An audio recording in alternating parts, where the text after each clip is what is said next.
Namaste and greetings. I, Priyanka Negi, a researcher at IMPRI Impact and Policy Research Institute, Prabhav Evam Niti Anusandhan Sansthan, Nai Delhi, extend my warmest welcome to you all to IMPRI Web Policy Learning.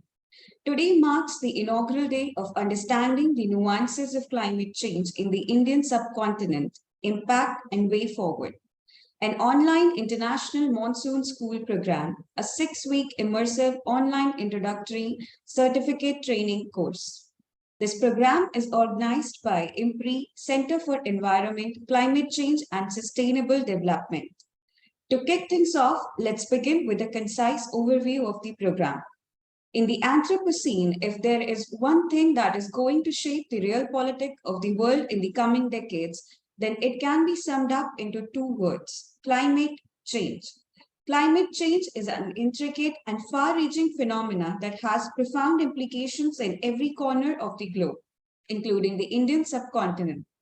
It encompasses the gradual rise in Earth's average surface temperature, primarily driven by human activities such as the burning of fossil fuels, deforestation, and industrialization.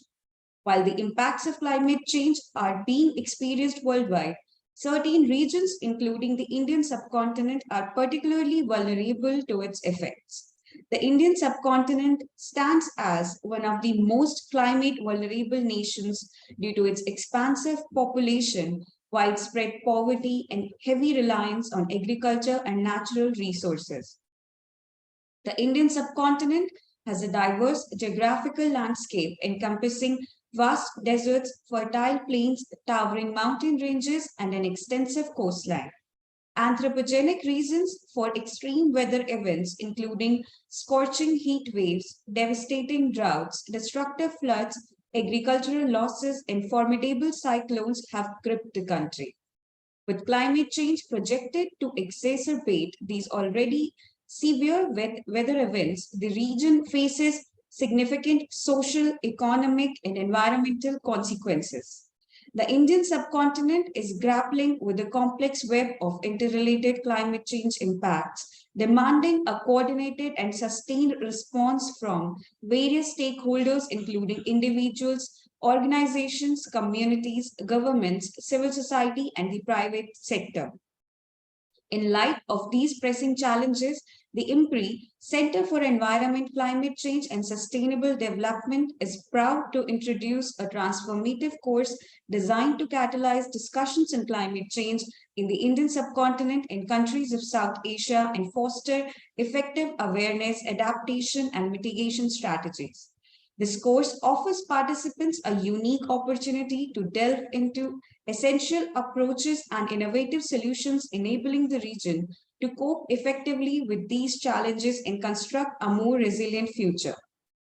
Join us in this vital initiative to address climate change in the Indian subcontinent head-on, equipping ourselves with the knowledge, strategies, and tools necessary to forge a sustainable and resilient future for the region. The themes of the program are climate change, sustainable development and policy interventions, climate change assessment and economic impact, observable calamities due to climate change, climate justice and equity, alternative energy solutions, and just transition to a sustainable planet. This program has an excellent panel of experts who will be sharing their expertise for the duration of this program.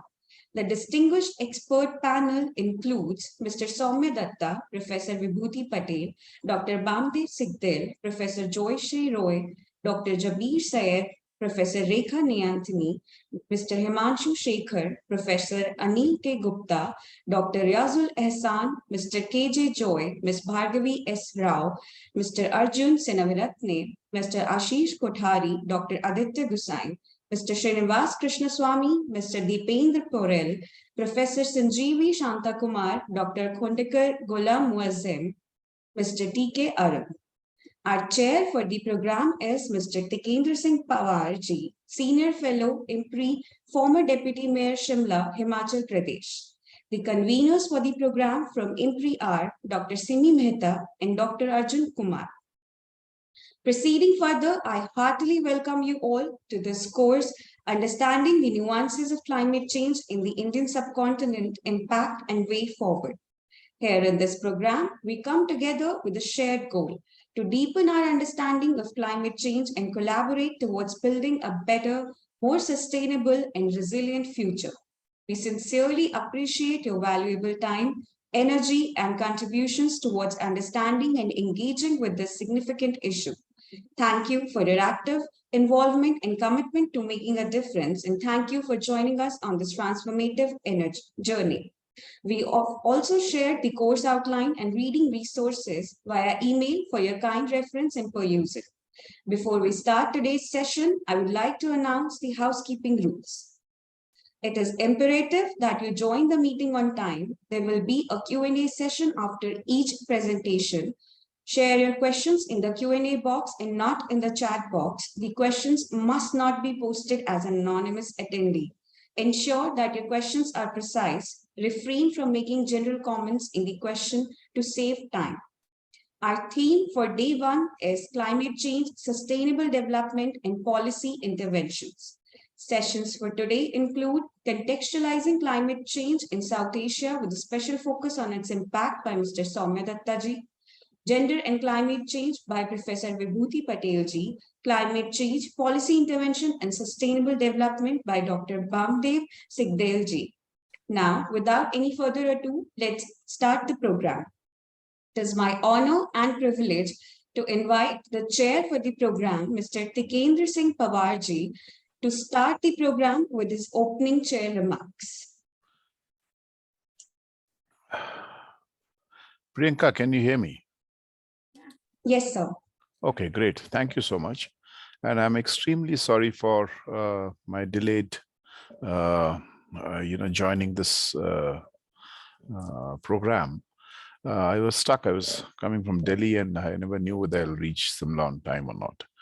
Yeah, so I've just reached. I think this monsoon school, what we call the International National Monsoon School Program. I am not sure who all the participants are because most of the participants earlier who were attending such programs used to be students and, studying in some colleges or, pursuing some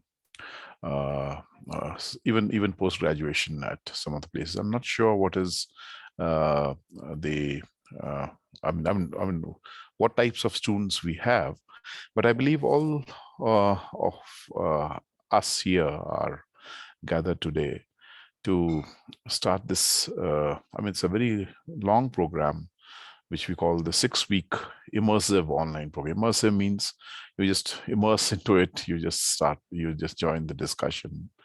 You just participate and, bring in your element, your experience of how you are witnessing climate change. When we say nuances of climate change, I think it is very important that in the Indian subcontinent, though the entire world is experiencing the impact of climate change, and I just want to make some 3 or 4 remarks before the session starts. The first one is that I'm sure all of our participants know that what we're talking about is the large carbon emissions, and because of which we have this whole the whole question of global warming. And it is estimated, I was there in the Paris climate talks in COP 15, if I'm correct, 2015, and where we just moved a little step further. Just to give you a history, this history started long back because the scientists started screaming out in various forums, various forums, and pointing out that, look, the way that we are handling our planet, the way we are building our developmental trajectories, these trajectories are not going to sustain. These trajectories, which have already moved out into what I term the commoditization of nature, and where maximization of the profits of a few is taking at the cost of human lives, definitely, but also nature is an important element, and we are expropriating nature beyond a level it should have been. Though that level is slightly difficult to understand, but what they have come to understand is that if there is, we must restrict the global average temperature less than 1.5 degrees than what we had at the pre-industrial stage. Now, why is the pre-industrial stage important, or why is this industrial stage important? I think those nuances we must contextualize and I'm sure when our experts come here, they will try to explain that, but just a passing reference that I want to make here, for the simple reason that what 2 centuries of what I call the capitalist model of development, industrialization has done is, it has, to quote one of the philosophers who wrote probably his masterpiece on capital, it's called Das Capital, said all that is holy becomes profane and all that is solid melts into air. I mean, it could go to any level of exploring the nature and then further commoditizing it for the benefits of large capital, to say so. So and the results are there in front of us. Probably this year is now termed as the hottest year that we have witnessed on the planet. And 40 degrees temperature in Europe. We saw that in China, some places the temperature exceeded 40 degrees. It was nearly 50 degrees. So what we have been discussing is that it must be restricted. Earlier we said 2 degrees, not more than 2 degrees it should go. Now they said no, 2 degrees is not enough. Already that carbon space has been occupied. So it has to be less than 1.5 degrees. Now, what needs to be done if it has to be minus 1.5 degrees? So then we have the IPCC, the Intergovernmental Panel on Climate Change. Many of the nations earlier didn't even agree to some of the formulations that the IPCC was forming. It's a panel of comprising the best scientists across the world. And if you see in the climate change talks, I mean, I'm sure our young people must be knowing that, but some of those who are little new to these nuances, we used to always champion, we means we living in the third world, in the developing world, and of course the least developed world, that look, it is your contribution. When I say your contribution, that is the contribution of the developed world. Because look at the statistics, the per capita carbon footprint of the developed world is almost 7 times, 8 times than the carbon footprint we have. Take, for example, the energy consumption, the number of people they're living in the cities, despite the fact that they have less population than us, still their carbon footprint is far, far wider, because that's how they have built their lifestyles. That is how they have built their economies. So what we used to argue in these international forums was that, look, it is common responsibility, but it is differential responsibility. So common CBDR, common but differential responsibility. This we have always been championing. That's how we were asking the developed nations that, look, you have to contribute to the development of the developing world in the form of transfer of technologies, in the transfer of clean technologies, and a number of ways. But that doesn't mean, because we have some of our own problems in our world. But take, for example, poverty is still a very big issue in the developing world. Likewise,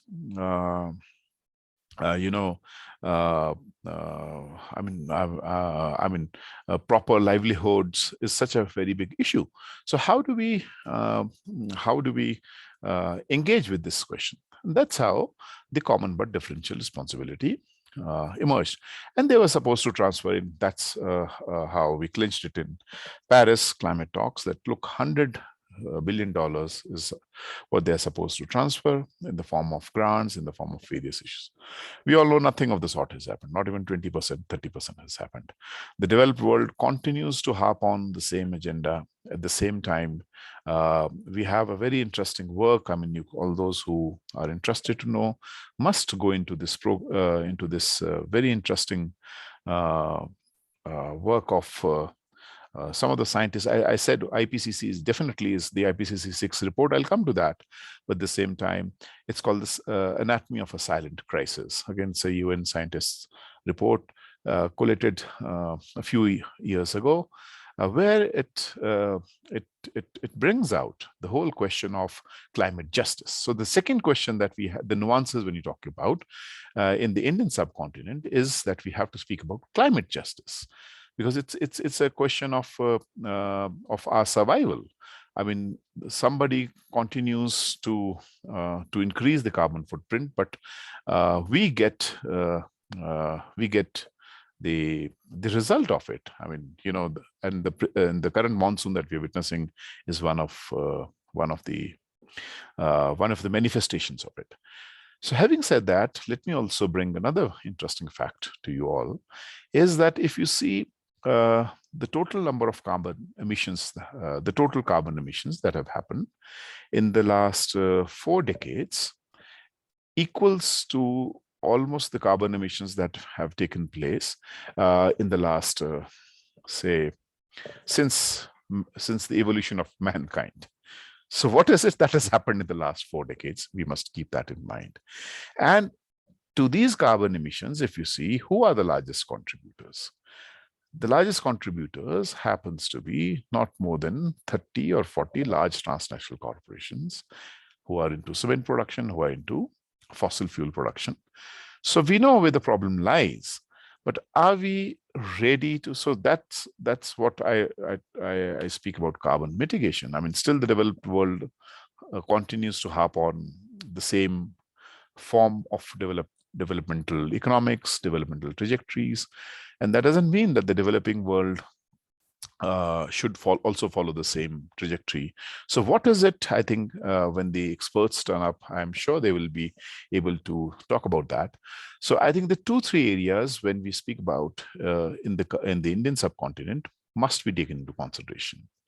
The first area is the whole question of mobility, because most of the fossil fuel is, and through which we have the largest number of carbon emissions in the country, is the use of fossil fuel and the way we are urbanizing. So which means our urban mobility has to be a major paradigm. So what kind of urban mobility do we require? Why should we not? Why should it be private cars driven mobility? Why should it not be public transport? Why should it not be more pedestrianization? I think those are the nuances that we have to discuss from the mitigation point of view. Likewise, what kind of buildings are we going to construct? I think just recently we've seen a data coming out that in the last 4 or 5 decades, the total number of houses that we have constructed is perhaps again the same number of equals to the construction material used prior to our human evolution. So we can easily understand, I mean, what kind of typologies should there be, which are carbon resilient, which are if not carbon neutral, then you know, somewhere near to that. So I think building typologies, mobility, the construction of highways have to be 2 major areas. And of course, how do we manage our cities? How do we manage our developmental model? I think that is an area. The second area that I want to put forward when we talk about nuances is, and this is also the you know, if I have to categorize the third, I mean, what the IPCC scientists are also pointing out is the massive land use change that is taking place. You know, from open spaces to built-in spaces. That's third area. Fourth happens to be the ocean salinity that is happening, and the fifth area happens to be the huge loss to the biodiversity. I mean, if biodiversity is gone, we are gone. So, and there is an interlinkage between the massive land use change that is taking place and the loss to biodiversity. So I think these are the nuances that we must build in our discussions. These are the nuances where we must pitch in, figure out, from building typologies to mobility. But the second part, the second part of my discussion is why it is important that we start discussing about adaptability, because most of the push is towards mitigation. No doubt we require mitigation strategies, but I think adaptability in Indian subcontinent is of extremely urgent necessity. I'll tell you why. Not to quote once again from the IPCC and the working groups 1, 2, and 3 that speaks about adaptability. There are two major warnings for the Indian subcontinent. The first major warning is that what we are already experiencing in the Himalayas, that the major vulnerability happens to be in the Himalayas. What is going to happen in the Himalayas? We will have less of snowfall over a period.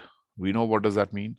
At the same time, we'll have more of rainfall, but the more of rainfall will be in a lesser period. So in a shorter period, we'll have more rainfall, which means that we'll have a flooding-like situation. And if this is compounded to my previous comment that I've made, that if there is a massive land use change that is taking place, then you do not have land mass for water sequestration. And if water sequestration doesn't take place, it will completely flood the entire system.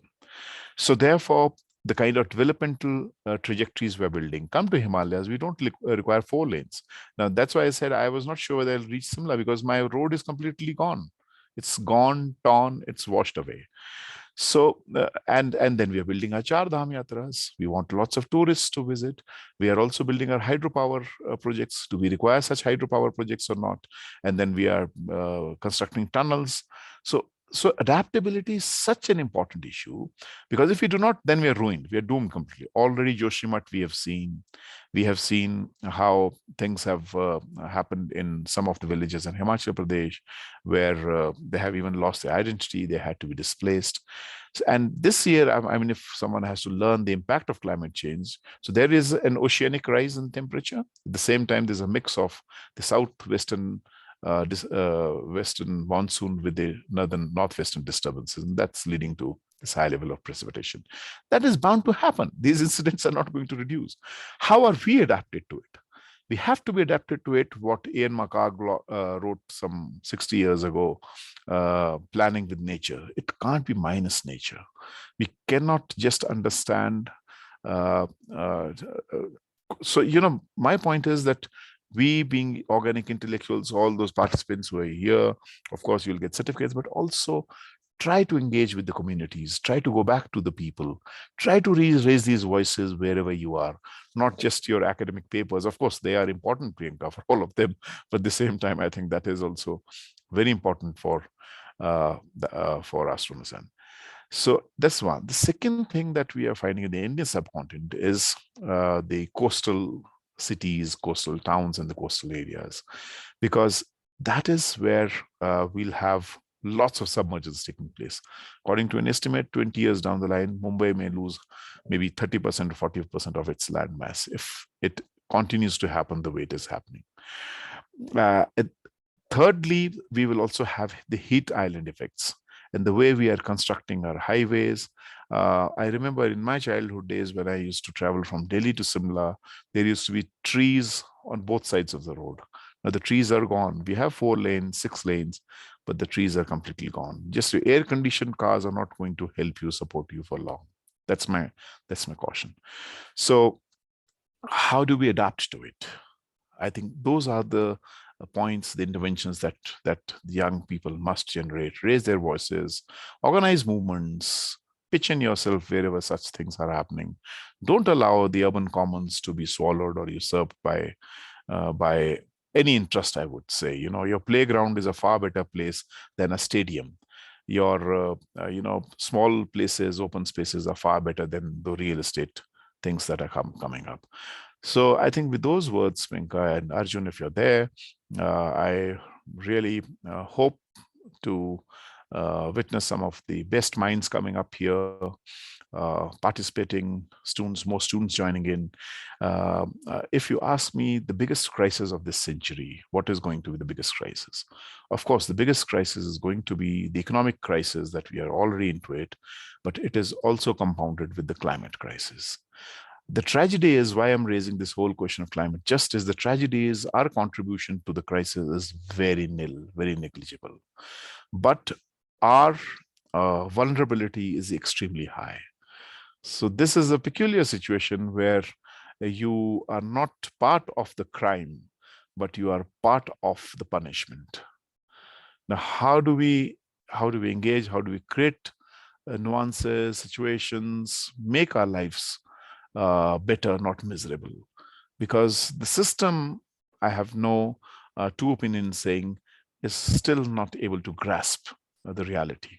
And that's why, I mean, from my end, I mean, with those closing remarks, I was forced to file a police complaint against the National Highway Authority of India and the company that is constructing the national highway, because they've doomed us. They've ruined us. That's not how Himalayas are to be. I mean, I feel they have hurt us. You know, they have like really come onto our hearts and then like tearing some of the best landscapes that I have seen through my young days. With that, I think, Priyanka, I would suggest our first speaker to take on, and hoping for some very nice interactions. Yeah, that's it. Thank you, sir. Thank you for walking us through your experiences and views on this very important subject and bringing this session's focus on the important areas of concern for the Indian subcontinent. We now begin the program with our first session of the day by Dr. Bamadev Sigdel ji to guide us through the subject of climate change policy intervention in sustainable development. We are fortunate to have with us Dr. Bamadev Sigdel ji, visiting professor of economics, program director, Center for Policy Studies and Rural Development, Kalimati, Kathmandu, Nepal. Thank you for tuning in with us today, sir. Over to you. Thank you, Ms. Negi, and thank you for inviting me, in such August gathering, and I got a chance to have to deliver the lecture for the colleague participants and fellow students, all that. I think there are so many experts. It is a kind of August gathering, and Mr. T.S.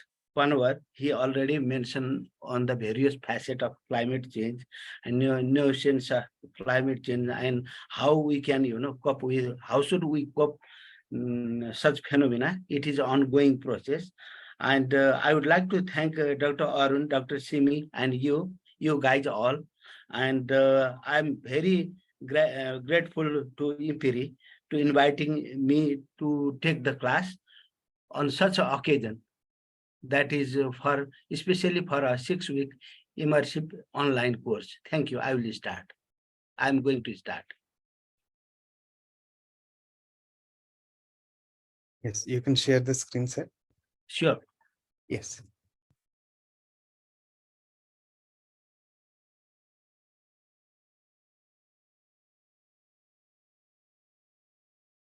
So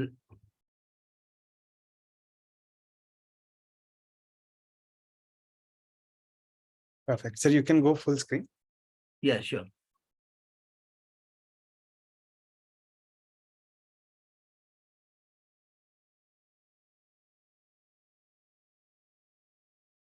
Perfect. So my topic is, as you already mentioned, climate change, sustainable development, and policy intervention with a reference to South Asia.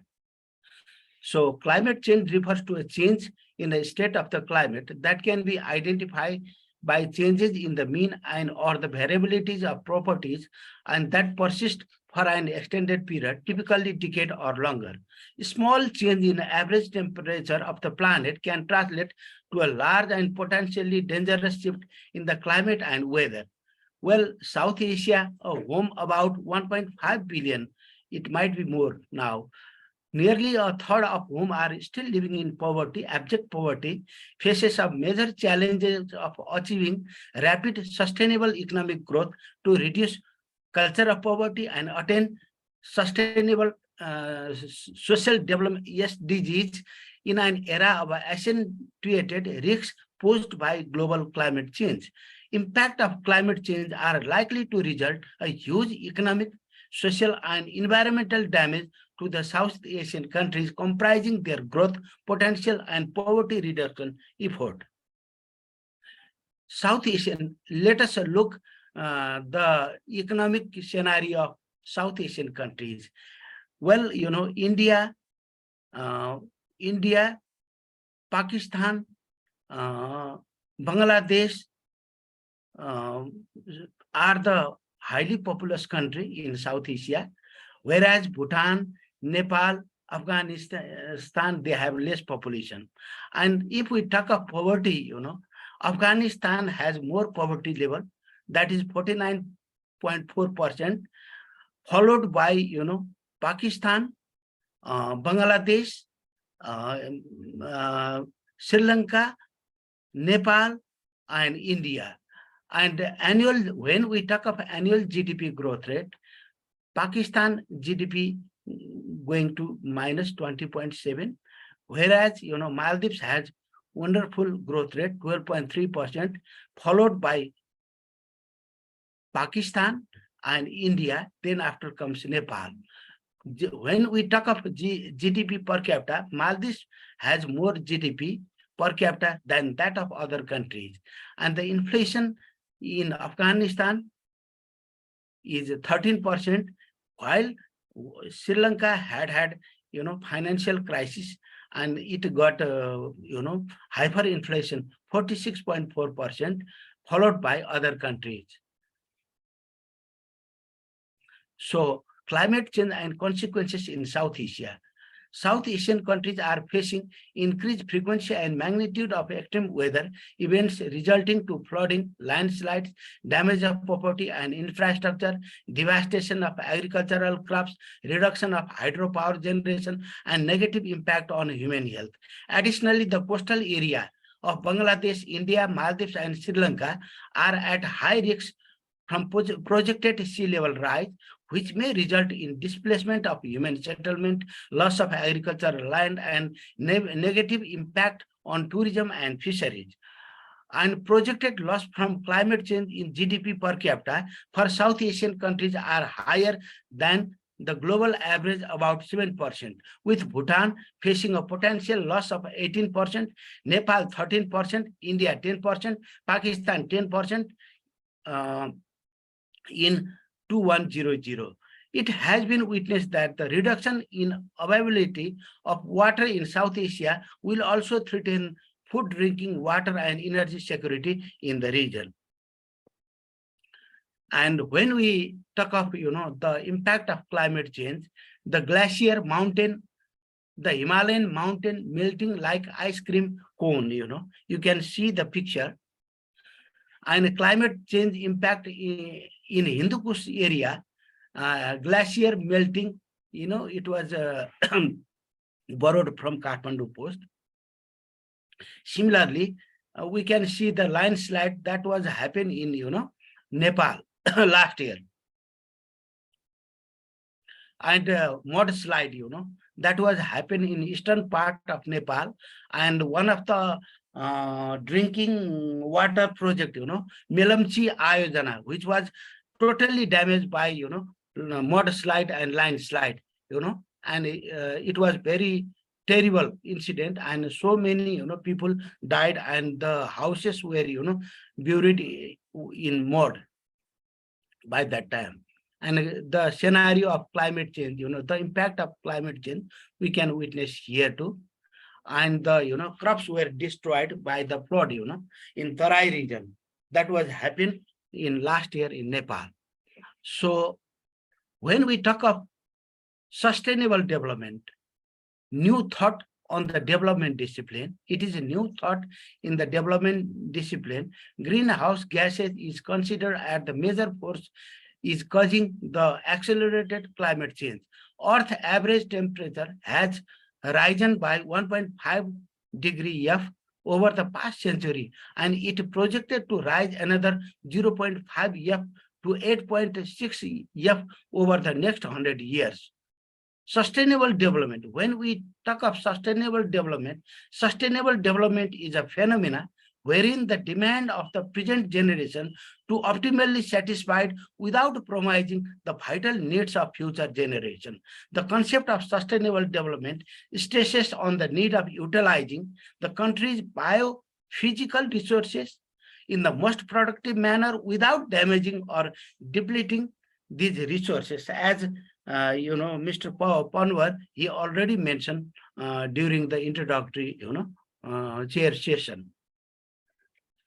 So sustainable development has been defined by D. Lucia. I won't like to, spell all that, and I would like to skip it, and you may read it. And thus sustainable development involves strategies and investment that enhance human resources and technical know-how and remove institutional weaknesses so that the productivity of an available resource base is sufficiently augmented. Historically, the developing and least developed countries have not been responsible for the excessive CO2 emission that are altering the planet climate. In fact, between 1815 and 2019, LDCs have contributed less than 0.4% cumulative CO2 emission, while the contribution of SIDs, Scandinavian countries, is just 0.5%, too minimal. Africa is 7%, while that South Asia is 4%. In contrast, North America and Europe together have contributed around 39%, with the share of USA being 23%, while that of Europe is 26%. Developing countries are more vulnerable to climate change because of their lack of diversification and higher dependence on a few sectors for their growth and employment. Increasing weather and climate extremes has already exposed millions of people to flood insecurity, food insecurity, and reduced water security, with agriculture, forestry, and fishery being the most climate exposed sector on which reliance is high in developing and least developed countries, particularly of Africa, South Asia, and Southern America.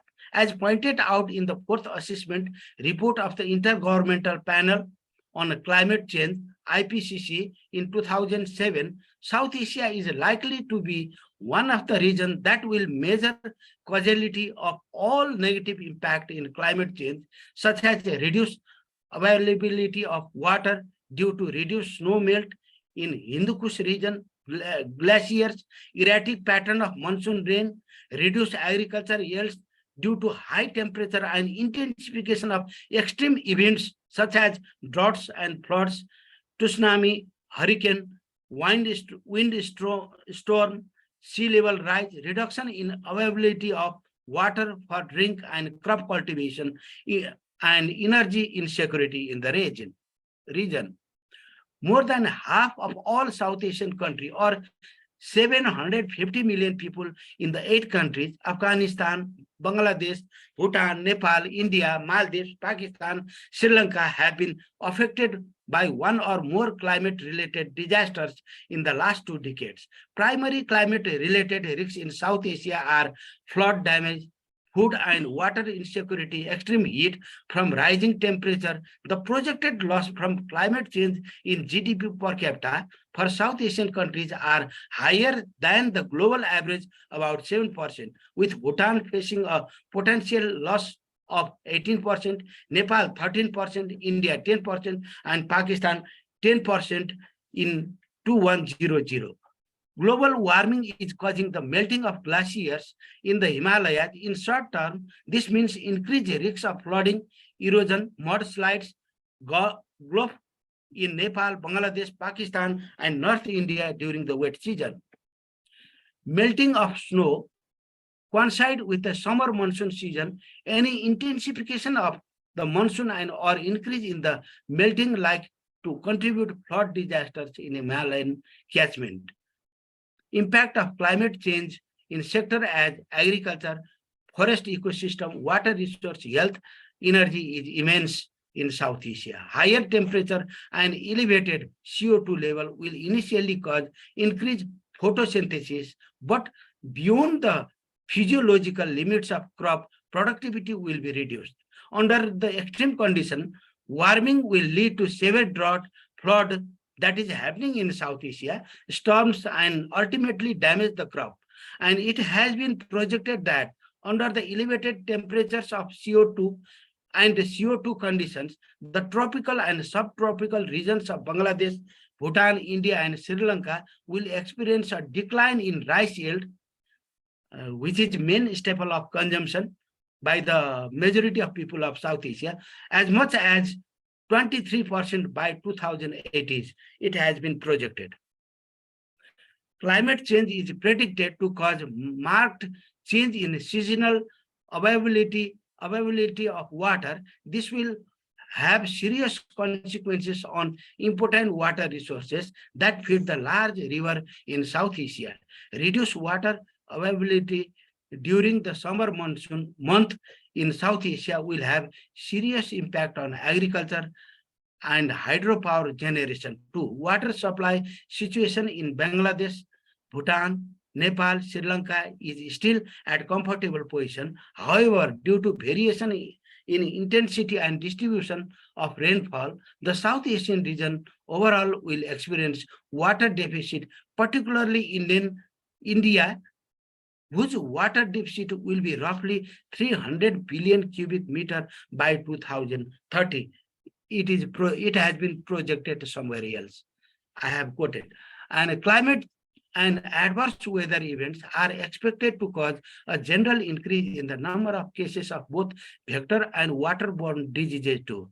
The mortality rate for the region caused by dengue, malaria, diarrhea, etc. would increase over the time as a consequences of climate change. Climate change will have adverse impact on, as Sir already mentioned in sharing session, on power supply and demand within the region. Studies depict that total climate change cost in South Asia, it is very important, will increase over the time and will be probably high in the long term. South Asia could lose equivalent 1.8% of annual GDP by 2050. UNDRR estimates the economic cost of climate change in Nepal is around 2% of its GDP at present. Now I talk with sustainable development practices in South Asia in concise term. Although the origin of sustainable development can trace to 70s, it is the World Commission of Environment and Development in 1987 that the term is coined, also defined as development that meet the needs of present without compromising the ability of future generations to meet their own needs. Earth Summit held in Rio de Janeiro in 1992 with the agreement by number of states to launch a progress to develop a set of sustainable development goals. According to Leblanc, a framework for international cooperation that aims to support sustainable development would necessarily put a heavy emphasis on 3 dimensions. The need of eradicate, there are some spelling mistakes, eradicate poverty and hunger, the global ecological footprint of humanity, and management of global commons.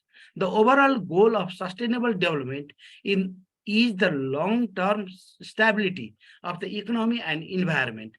This is only achievable through the integration and acknowledgement of economic, environmental, and social concern throughout the decision-making process by each country of South Asia. And yes, there are 17 goals of sustainable development, no poverty, zero hunger, good health and well-being, quality education, gender equality, clean water and sanitation, affordable clean energy. Sorry, there are some mistakes. Decent work and economic growth, industry innovation and infrastructure, reduce inequality, sustainable cities and community, responsible consumption and production, climate action, action for climate change, and life below water, life on water, peace, justice, and strong institution, partnership, and sustainable development. So the 2030 Agenda for Sustainable Development, comprising 17 goals, as I already mentioned, is particularly relevant for the countries of South Asia, Afghanistan, Bangladesh, Bhutan, India, Maldives, Nepal, Pakistan, and Sri Lanka. South Asia lags behind on many social, economic, and environmental development indicators. South Asia still accounts for 36% of world poor and unacceptability, high rate of undernourishment, child stunting, child wasting, and child mortality among the region of the world. South Asia is on the track of achieving extreme poverty target. Some of the countries are progressing, South Asian countries are progressing, that it is, even though it is not sufficient. And however, the achievement of no poverty goal one is threatened by loss from natural disaster, lack of access of basic water, sanitation services, and inadequate government spending on education, health service, in social protection. And when we talk of Nepal, the government of Nepal invested hardly 2 to 3% on the education sector. How come we can develop human research? How come they involve on the sustainable development activity? How come they involve in intensive agriculture cultivation, preserving the climate part? This is challenging for Nepal too. Some South Asian countries human capital index too is lower than what their GDP per capita would predict. South Asia still lacks in access of key infrastructure such as electricity, water, sanitation, communication in comparison to East Asia, Caribbean, or the Latin America. Poverty reduction in South Asia hinges on the reducing inequality through targeted pro-poor policies. However, economic growth is necessary, but not by itself sufficient to implement such policies. An improved level of governance would facilitate, I think, the adaptation of policy by helping to protect the general public's interest rather than being hostage to vested interest groups. For agriculture, the issue of sustainability is linked to that of food security. That is ability of agriculture to provide adequate food supply. In South Asia, concern about food security stems from the fear that the population increases, our ability to meet increasing food needs will be limited by our natural resource bases, with sea level rise likely to make parts of highly populated coastal areas uninhabitable in the future. It has been predicted, an estimate predict 40 million climate migrants in South Asia by 2050. Climate change, well, policy response has been made by some SAARC countries on climate change and sustainable development. I am going through this. Climate change adaptation has been placed on high priority by Indian government, keeping the view with the high vulnerability of population living in rural areas with limited infrastructure. Government of India had launched the climate change adaptation in rural areas of India in 2009 with the aim and objective of integrating adaptation to climate change in various sections falling under the ambit of central and state government. In 2009, India had also formulated National Plan of Action for Climate Change NAPCC policy. It includes 8 targets for the adaptation and mitigation of climate change. One of these targets is to promote knowledge on climate change by implementing a research and action-based system.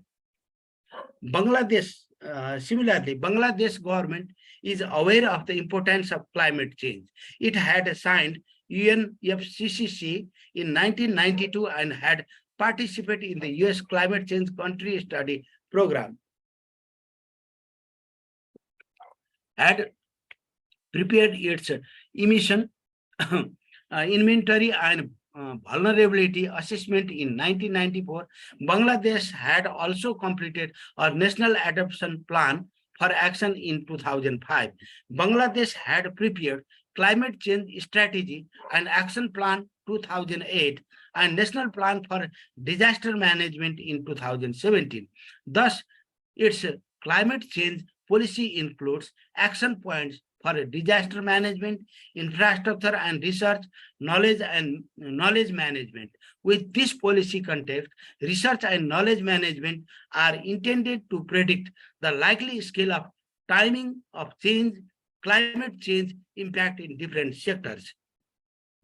In Pakistan too, the National Climate Change Policy 2021 acknowledges the need to raise awareness of climate change on a much greater scale.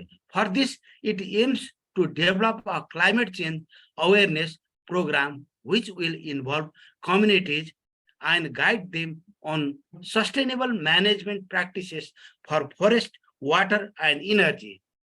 Well, when I come to Nepal, Nepal signed the United Nations Framework Convention on Climate Change UNFCCC on 12th 1992. In 1994, Nepal accorded Ministry of Nepal had established separate Ministry of Population and Environment that is in charge with all the activity related to policy and action activity related to climate change.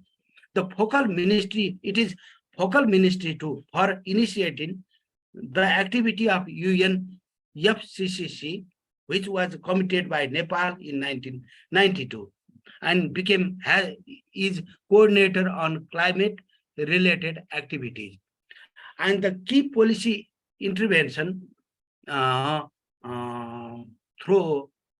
Nepal are Climate Change Council, which was established in 2009, Mountain Initiative, which was also induced in 2009, Climate Change Policy, which was also formulated in 2011, Local Adaptation Plan of Action for Local Governance, 2011.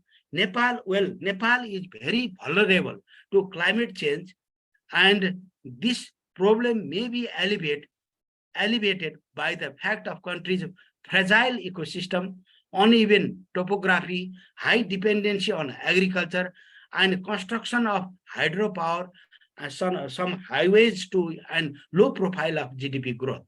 Besides all these, South Asian country, even in and Hindu Kush country of Hindu Kush region, they are directly or indirectly affiliated with EC mode activities. EC mode, the headquarters is at Kathmandu now and is also involved with the climate change initiative, references to sustainable development for South and Southeast Asia. I am coming to last portion. Climate change responses policy are most effective when they are tied up with national development plan and strategy. As climate change is a common issue of South Asian countries, such action will require cooperation and coordination amongst individual South Asian countries in this region to promote capacity building, research and development. And the South Asian countries, they should also share the best practices they are practicing these days. And that could be replicable for other South Asian countries too. South Asia accounts for a very low share of world GDP and wealth against its high share of world population. The sub-regional countries share many common development challenges for which common solution could be found. Thus, scope of regional cooperation for development is very high in South Asia. South Asia should move toward, it's my opinion, green growth, I think, path, so as to lessen adverse effect of probable climate change. For this, the countries of South Asia should invest more on agriculture, forestry, fishery, water management, renewable energy, etc. sectors on sustainable manner, with amalgamating the local people, local residents. So SDG provides a common non-political development agenda to which all South Asian countries are committed to as signatories, which can be utilized to reinvigorate regional cooperation for achieving such common goals. Through the platform like SAARC and BIMSTEC, South Asian countries could further gear up sustainable development initiative, backing of, the climate change scenario through the mutual understanding, cooperation for the well-being of the people, listening people of Nepal, well-being of the people of South Asia, listening existing poverty, culture of poverty, and attaining satisfiable growth in the decade to come. So there is a twin thing, that I mentioned in my paper. In one facet, we see the climate change, and in another facet, we see the sustainable development. How come we face the targeted sustainable development goal? That is challenging for each of the South Asian countries, or even Asia Pacific country, and this is common issue, common agenda, and with the mingling together, with the G2G relation, with the people-to-people relation, best practices, sharing, initiative, and well, we can make the bright future for our generation. Thank you for listening and attention. Thank you very much. I would like to end my slides. Thank you very much. Nice to meet you again. Thank you. Namaste. Thank you so much, sir, for this enlightening presentation. The floor is now open for questions. I request all the participants that they can raise their hands to speak, or they can type in their questions in the Q&A box.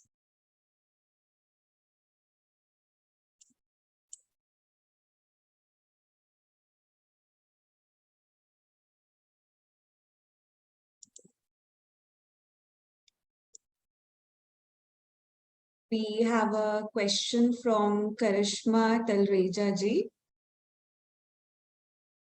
Karishma Talreja ji, if you would like to unmute yourself. Yeah, solve climate change issue affecting the commonly. Yeah, well, I already mentioned in my paper, and we can have, we should, as we have, SAARC, BIMSTEC, and other, people to people level, we have a think tank too, working, in Bangladesh, in Pakistan, in Nepal, on climate change and sustain with the, interchange, interaction with this institution, and interaction with in between the government of the SAARC country, we can, why not, we can, have a kind of a common platform, and this will be boon for the, to move ahead on the matter of either climate change or attaining sustainable development goal. Thank you. Thank you for the questions. Thank you, sir.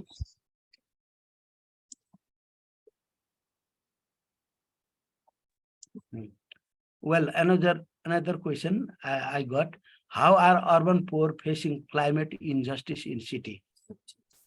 Well, urban poor, they are the conductor of,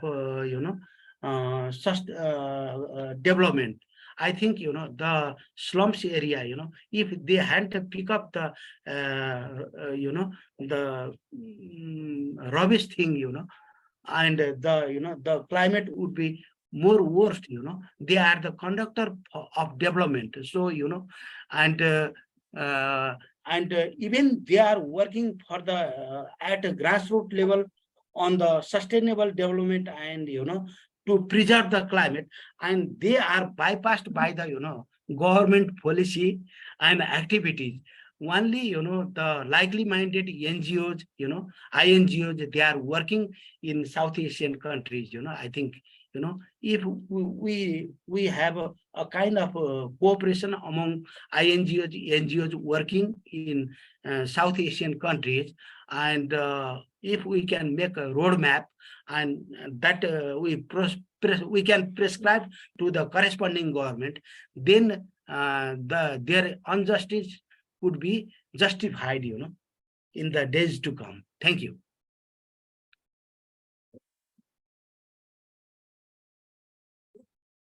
Okay. We have another question. It's from Mansi Garg ji. And the question is that through SDGs, can we combat the climate change issues and go back to the native condition, or can it be just an attempt to reduce the negative impacts? Well, in SDG, there is one of the agenda of SDG is, climate action program. That is a 13 agenda, and if we confess this agenda, if we implement it, coping its intrinsic meaning, well, we can move ahead, on this direction. Thank you very much.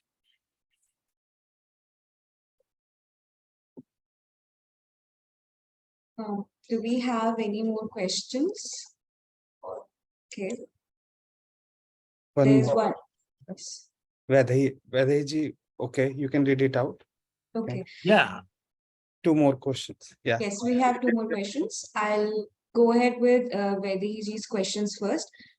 She asked, how useful is GDP when it comes to measuring sustainable development?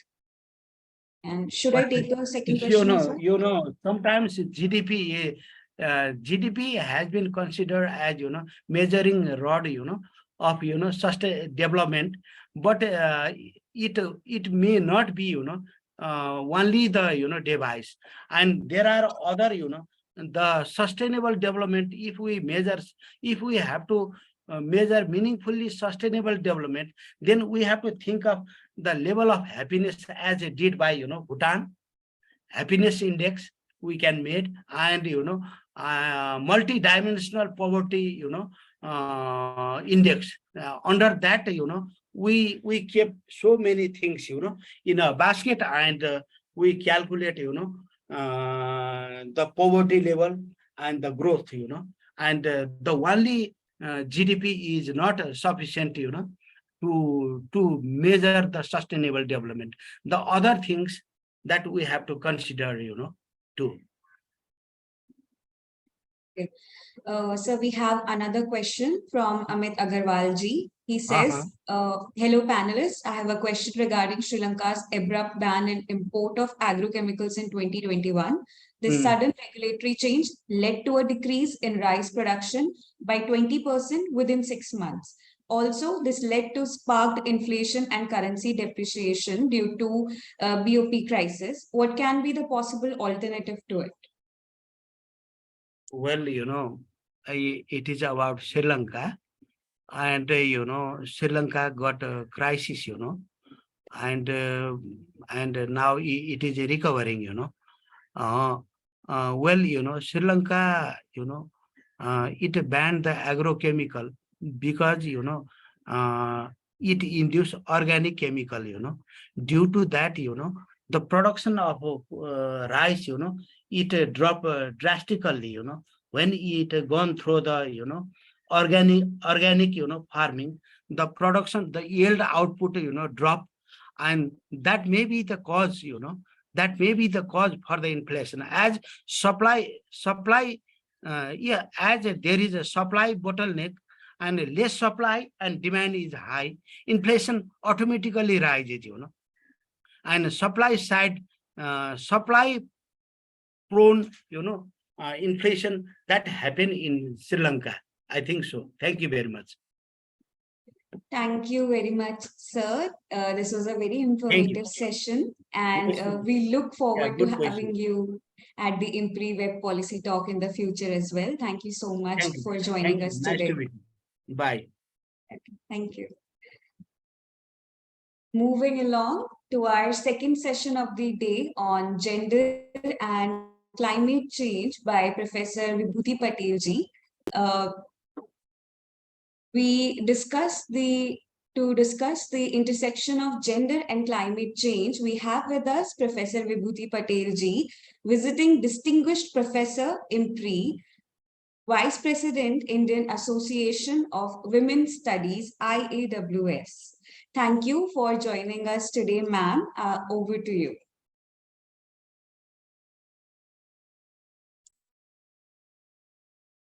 Thank you very much, Priyanka Negi, and also the IMPRI team, Dr. Arjun Kumar, Dr. Simi Mehta, and the team for such an important course that you have put together. And my presentation is, as Priyanka told you, it is on gender and climate change. Now, gender was one topic which was not first time when climate change documentation was presented in the United Nations. There was no word called gender, or there was no concern for women. And there was a massive global uproar that right from 75 to 2000, nearly for 25 years, so much work has been done by women because women live in proximity of nature, collection of fuel, fodder, water, subsistence agriculture, animal care, collection of forest produce. All these things are so much dependent on climatic condition. So it is a very, and after a lot of lobbying and advocacy that this amendment was made, and after we saw that gender and climate change became very important concern, both in the Millennium Development Goals as well as in the Sustainable Development Goals, about which my previous speaker, Dr. Bamadev, he told us a lot about it. Now, how gender concerns climate change? Because the women in many developing countries are responsible for climatically sensitive tasks, such as securing food. If you are working for agriculture, rainwater, floods, drought, famine, all this play a very important role.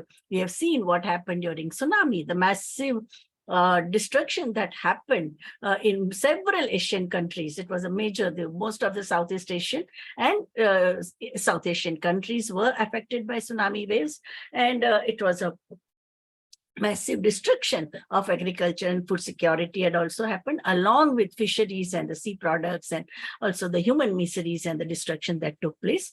Women are also responsible for procuring water for domestic consumption, water for cleaning, water for sanitation. So in most of the poverty groups, because if you go by the economist Indira Rajaraman from National Institute of Public Finance and Policy, which makes the budget of Union government, Dr. Indira Rajaraman's study showed that when it comes to time utilization, on an average, Indian woman spends 6.2 years of her life just for collection of water. So imagine if the tap water had been provided the way it is there in your and my house, these women would have really gone to school. They would have given more time for self-development, acquired so many skills, and had a better quality of life.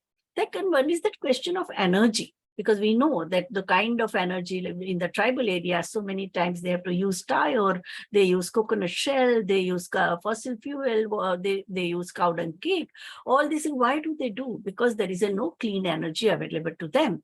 So it is a climate condition is also, climatic changes are also affecting their availability of fuel, their availability of the more what you call fodder for their animals. So it is very important concern for women because they are the ones who under any emergency, they have to serve food. They have to give 3 meals a day to people, otherwise poor people, 2 meals a day.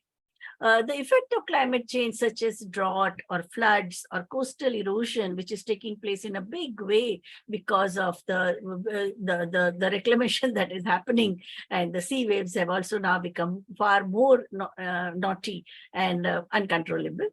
Sea levels are rising everywhere because of the reclamation, land reclamation that's happening. Rising temperatures everywhere, global warming. We are day in and day out, we are seeing the global warming. Today, there is a very big article of what is happening to people in Europe, Western Europe, which is experiencing tremendous heat wave for last 5-6 years.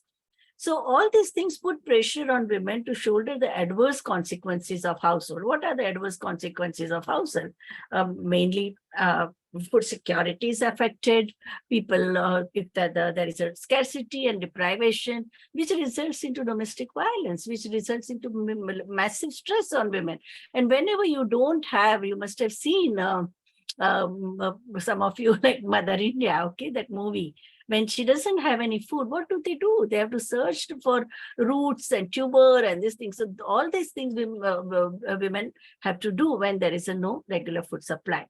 We need to learn the lessons from the women's struggles during the 70s. Which were these struggles? There were struggles. The first struggle that happened was in the Himalayan valleys, where women from Tehri Garhwal, the place which is called Uttarakhand now, they fought against erection of a dam, a big dam, and also the thermal plant, which these women, they said that it was nothing but a destruction, devastation. There was nothing called development about it.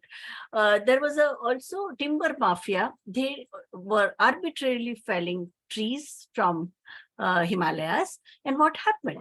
As a result of this erosion of the tree cover, so many communities, there were landslides, there were streams were drying, rivulets were drying. The women who were in charge of, who had a responsibility of collection of fuel, fodder, and water, they were not getting water, they were not getting fodder for the animals, they were not getting fuel wood because the timber mafia had taken over in collusion with the corrupt forest officials. Timber mafia was taking away all the wood, and if a woman tried even to take, say, fallen naturally dried wood, she was criminalized. There were atrocities by forest officials. So many investigation committees, if you see the democratic rights movement's reports, women were raped, forest women. In fact, Vijay Tendulkar made a film also called Akrosh. What happens to a tribal woman when she enters the forest? Because the new forest laws were extremely harsh on the people who have lived there for centuries, for generations, they were affected. 7 types of evils that happened because of this attack on the forest resources by the local vested interests, by the timber mafia, which was also controlling the alcohol trade. So what the men of the villages were taken by the, they were hired on a daily wage basis to fell tree. There is a movie also, you must have seen Noori movie, which was an award-winning movie.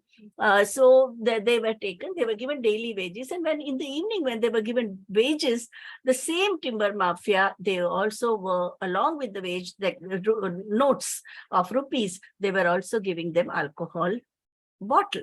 So whatever wage is 60 or 80 rupees at that time they got, that just went in alcohol. And if they bought more alcohol and work less, then they would be in the debt of this same contractors. And this indebtedness would this contractors would force this man who were indebted around them, under them, and because of alcoholism or any other reason where they borrowed money, they were forcing them to sell their daughters. They were saying in the name of job that, okay, now you are indebted, you have to repay your debt, and the interest rate is so high, like for 25% compound rate of interest. You can imagine monthly rate, compound rate of interest is a monthly rate of interest. They would take their daughters to the cities, and they would make them force into prostitution. So trafficking became a very, very important concern. So women, they who saw that landslides were happening, their fields were getting destroyed, they were not getting water, because women would fend for water the life on the mountain is extremely harsh, and they had to go from one hillock to the other hillock in search of water, in search of a stream. They won't get it, and even if they don't get one pitcher of water, out of frustration, they would commit suicide by jumping from the mountain. So the suicide rates also increased. Their daughters were getting sold. Their domestic violence cases increased because this man went alcoholic, and they were extremely uncontrollable, and they were also quite whole day they would cut the trees, and then they get drunk, and they would take out all their anger and frustration on the family members. So all these evils were making the life of community extremely unbearable, and women approached Gandhian leader Sundarlal Bahuguna, who just passed away 2 years back during the pandemic. Only he passed away, and they started a movement called Chipko. That means women were hugging the tree. And they said that we will not allow our forest to Himalaya to be denuded. The term with these women use, Apne Himalaya ko nanga kar diya. You have denuded Himalaya. It is a rape of Mother Nature, and we are not going to, this is not development, this is destruction. Just because the city dwellers want furniture, you are just arbitrarily. We don't say that people should not get wood, but there has to be scientific policy. Which are the trees which get ready in 4 or 5 years' time? Why would you take the trees which take nearly 15 to 20 years to grow? So you have to, there is enough scientific way in which you can, and when you do deforestation, you also have to plant. You have a responsibility of planting the trees, which these fellows were not doing. What they were interested in is a short-term profit. Now, this movement played a very important role because it was way back in 1972. And a young scholar who visited there, Vandana Shiva, she was a scientist who had gone there for her data collection. And she learned a lot from this forest women. And Gaura Devi, she became a legendary figure. And she wrote a book. You all should read that book, Staying Alive. In fact, Madonna also borrowed that thing for her song. So this created a new awareness. And we saw that same movement was replicated because during the 70s and 80s, a lot of exchanges were taking place because of the UN decade. United Nations had declared 1975 to 85 as a women's decade. So a lot of local conferences, subnational conferences, national level conferences, regional conferences, and international conferences were taking place where the best practices, women were meeting with each other, the way we got now the scholar from Nepal to listen to. So he shared his experiences, we shared. And from that, so many important strategies for environmental consciousness and environmental regeneration happened. Now, and then what we saw was a massive movement in Latin American countries. So many sisters, like Sister Mary, she started a movement for Save Amazon, the way Amazon River and the resources, the forests around Amazon, they were getting the local vested interest and the global vested interest were also denuding this forest. Overall ecological balance in terms of rainfall or the level of temperature or the strength of soil, all of them were getting affected, and their local communities and the fisher folks, they became very, very conscious. We had another experience of Fiji Islands where the nuclear testing used to happen. All the American nuclear testing, all of us are now talking about the current film, from Hollywood about nuclear testing. You must have seen that. Sorry to interrupt you, ma'am. Yeah? Ma'am, are you changing the slides? I am on the last point of the learning from the struggles. Okay. Two. So when nuclear testing takes place, you get a massive blast, in the sea. So living beings in the sea, whether it's a fish, variety of fish, or the flora and fauna, all get destroyed. Not only that, it also creates radiation, and this radiation had made people living in the Fiji Islands, they were affected. They started getting carcinoma. Women were, and those who ate those fish from the sea where the nuclear testing had taken place, they all were developing various types of carcinoma of lung, carcinoma of uterus, carcinoma, breast cancer. And women who got pregnant, they produced jellyfish babies. So massive mutation, genetic mutation took place. Genetic mutation of plants, genetic mutation of animal kingdom, genetic mutation of the sea, living species in sea, and the genetic mutation of human beings. So the babies which were born to women, the fisher folks and the islanders, were without hands and legs. They are known as jellyfish babies. So massive movement was started by the various islanders in Fiji Islands. We had a similar thing in Japan. Japan, there was a multinational company called Minamata.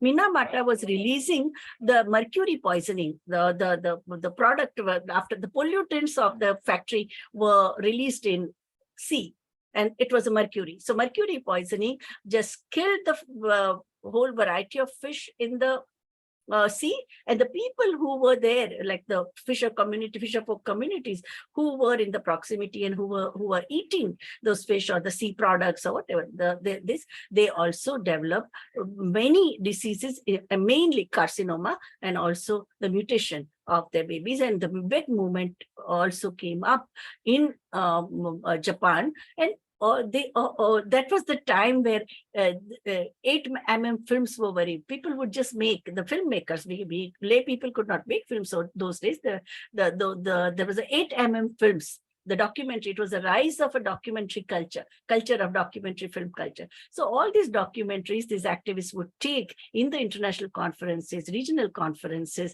and they would show that this is what is happening. And then people would connect that, oh, similar things I see happening in this particular area also, near my village also, my river near our area, like in Kerala, there's similar problems they had because of nuclear, the radiation that was happening.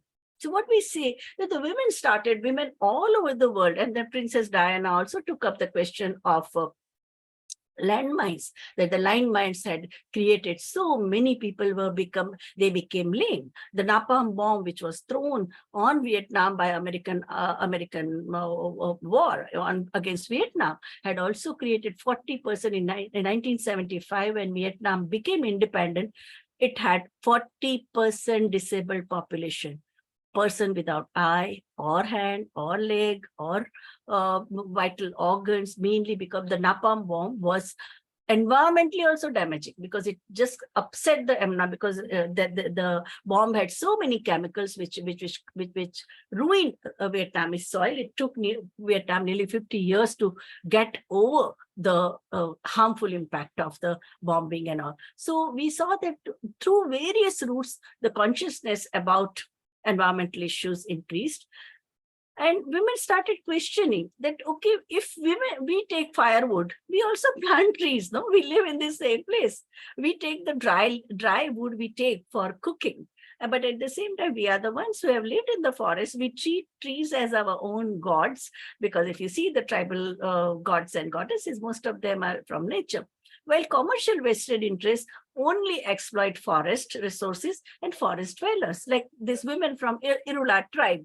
Okay, now currently they are organized. So Irula tribe, what do they? They have to catch. They sell crocodile, baby snakes to the pharma industries. How much they get? For one crocodile, she gets 2 rupees. For one snake, she would get 8 annas. For one frog, for the laboratory, she gets 4 annas. So this, first of all, you deprive them of their basic resources. You don't allow them to take any resources. They are virtually hungry. Most of the malnutrition and hunger cases of hunger and starvation deaths are happening in the tribal areas. Why? Because of the kind of policies that we are pursuing. And then such vested interests, they would employ forest dwellers for such a paltry sum. So there is a lot of anger that started accumulating.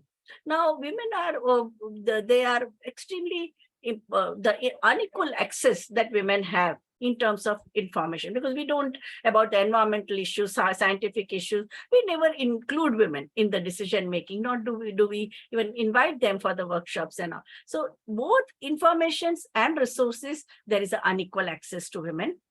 They are underrepresented in the decision-making bodies. As I told you, the first meeting in the UN, there was just no representation of women. Even when in the higher bodies, they would take women just to add color.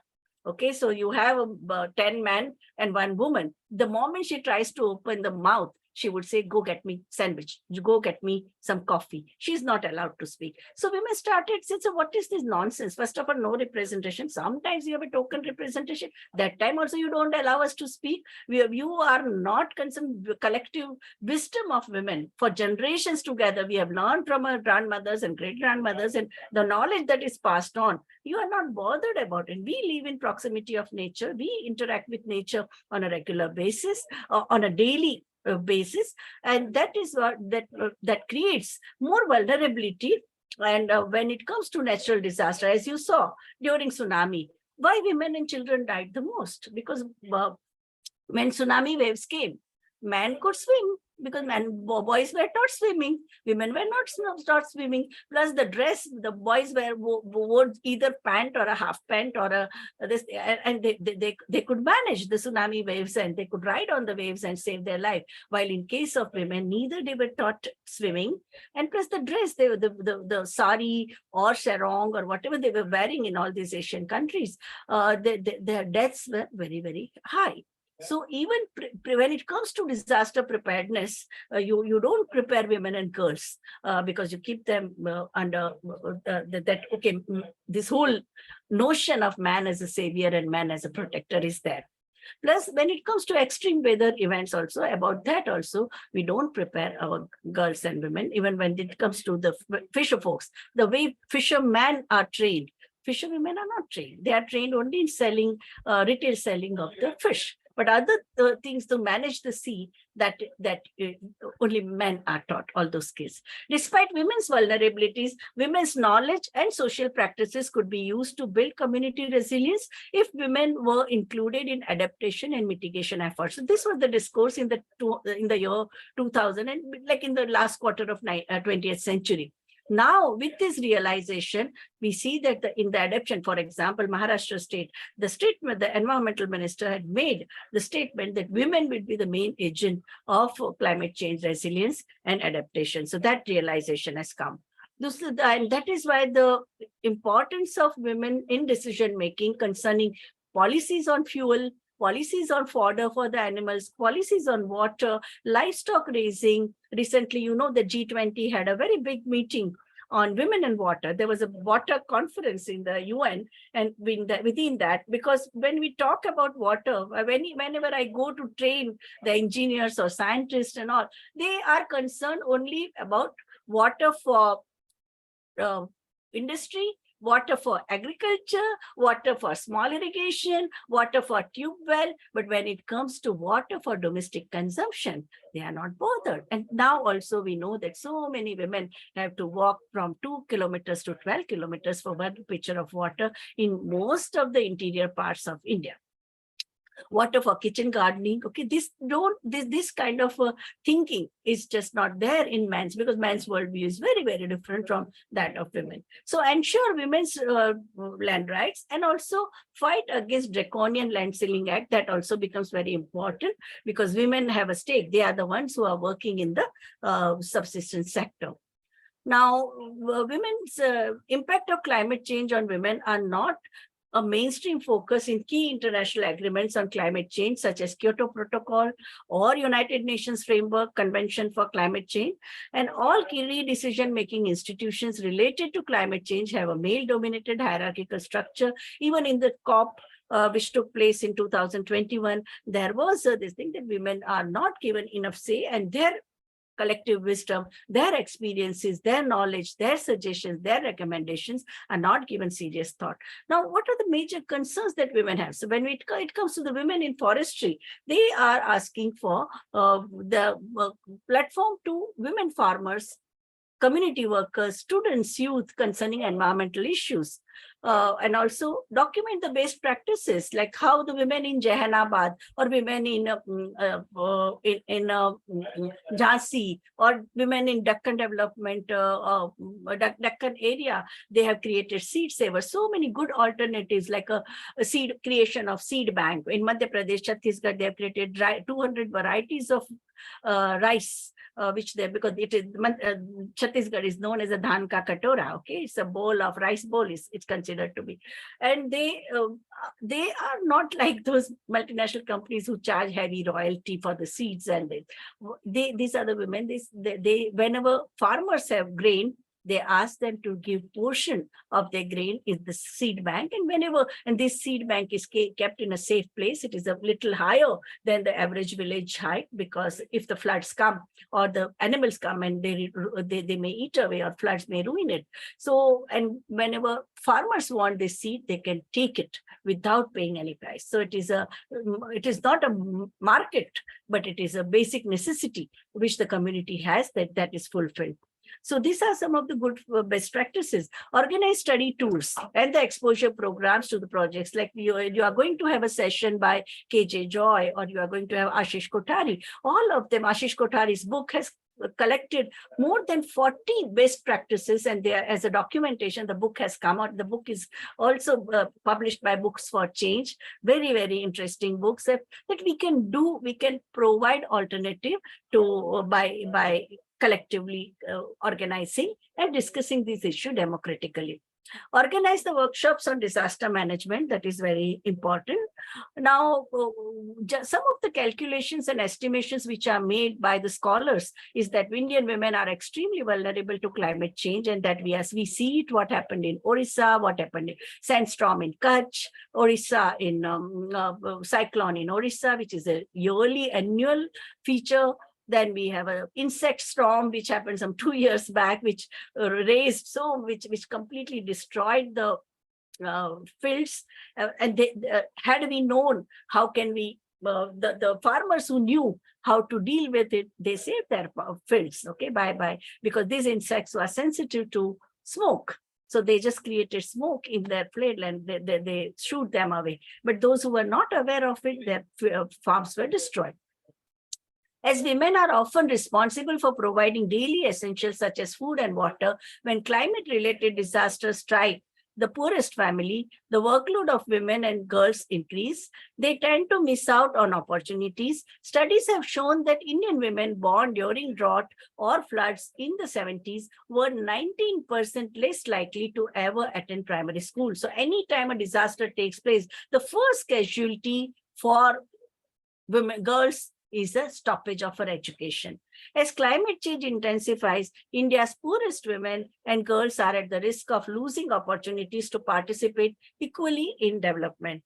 At the same time, many poor women are involved in climate-sensitive activities such as paddy cultivation or taking vegetable cultivation or fishing. They are extremely climate-sensitive activities, and climate change affects their livelihoods. That we saw even during the pandemic. Because of the lockdown, they were even not allowed to go to the field, and how much indebtedness has increased. In fact, after the lockdown, so many women, they sold off everything, their utensils. They had to first sell their ornaments, then utensils, then equipments, and some of them had to sell even their house. Just a moment, there is a lot of noise. I check.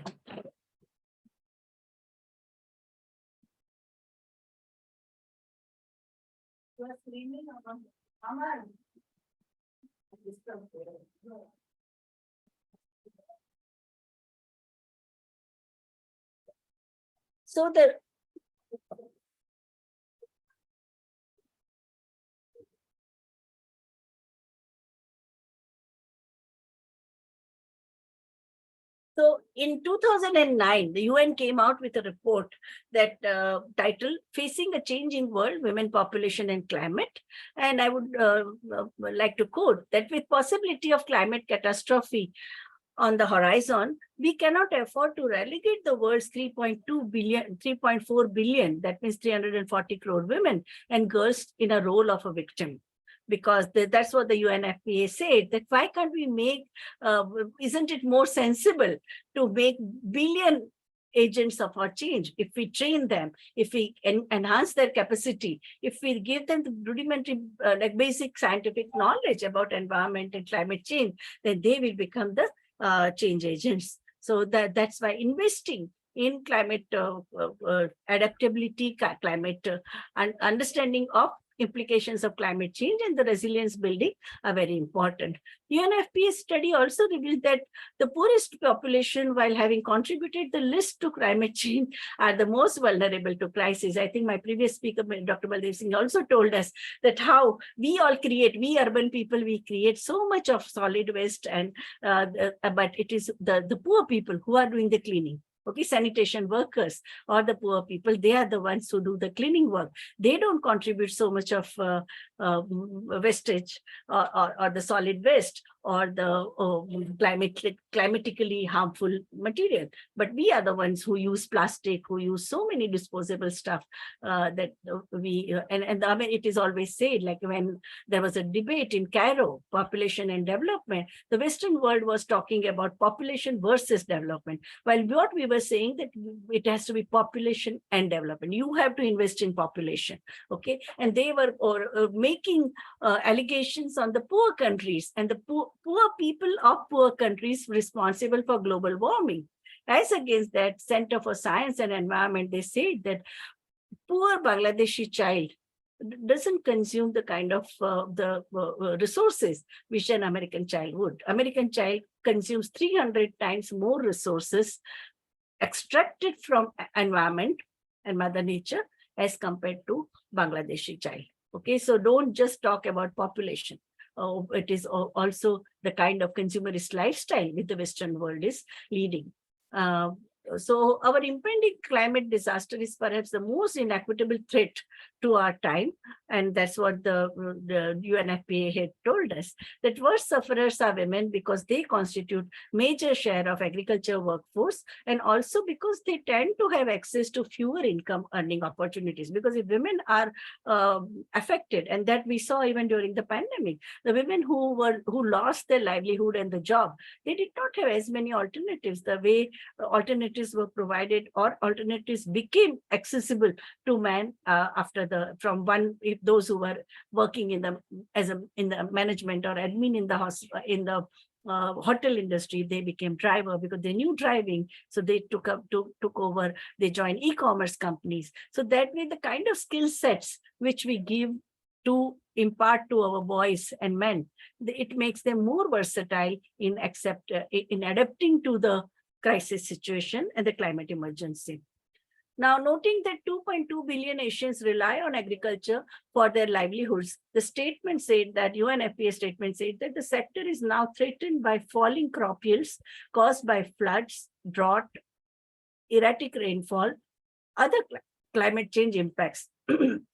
Now, current climate models indicate food prices may increase sharply, rice prices by 29 to 37%, maize price by 58 to 97%, because maize is the staple food for Africans, rice is the staple food for Asians, wheat by 81 to 102% by 2050. So it's going to create a major challenge.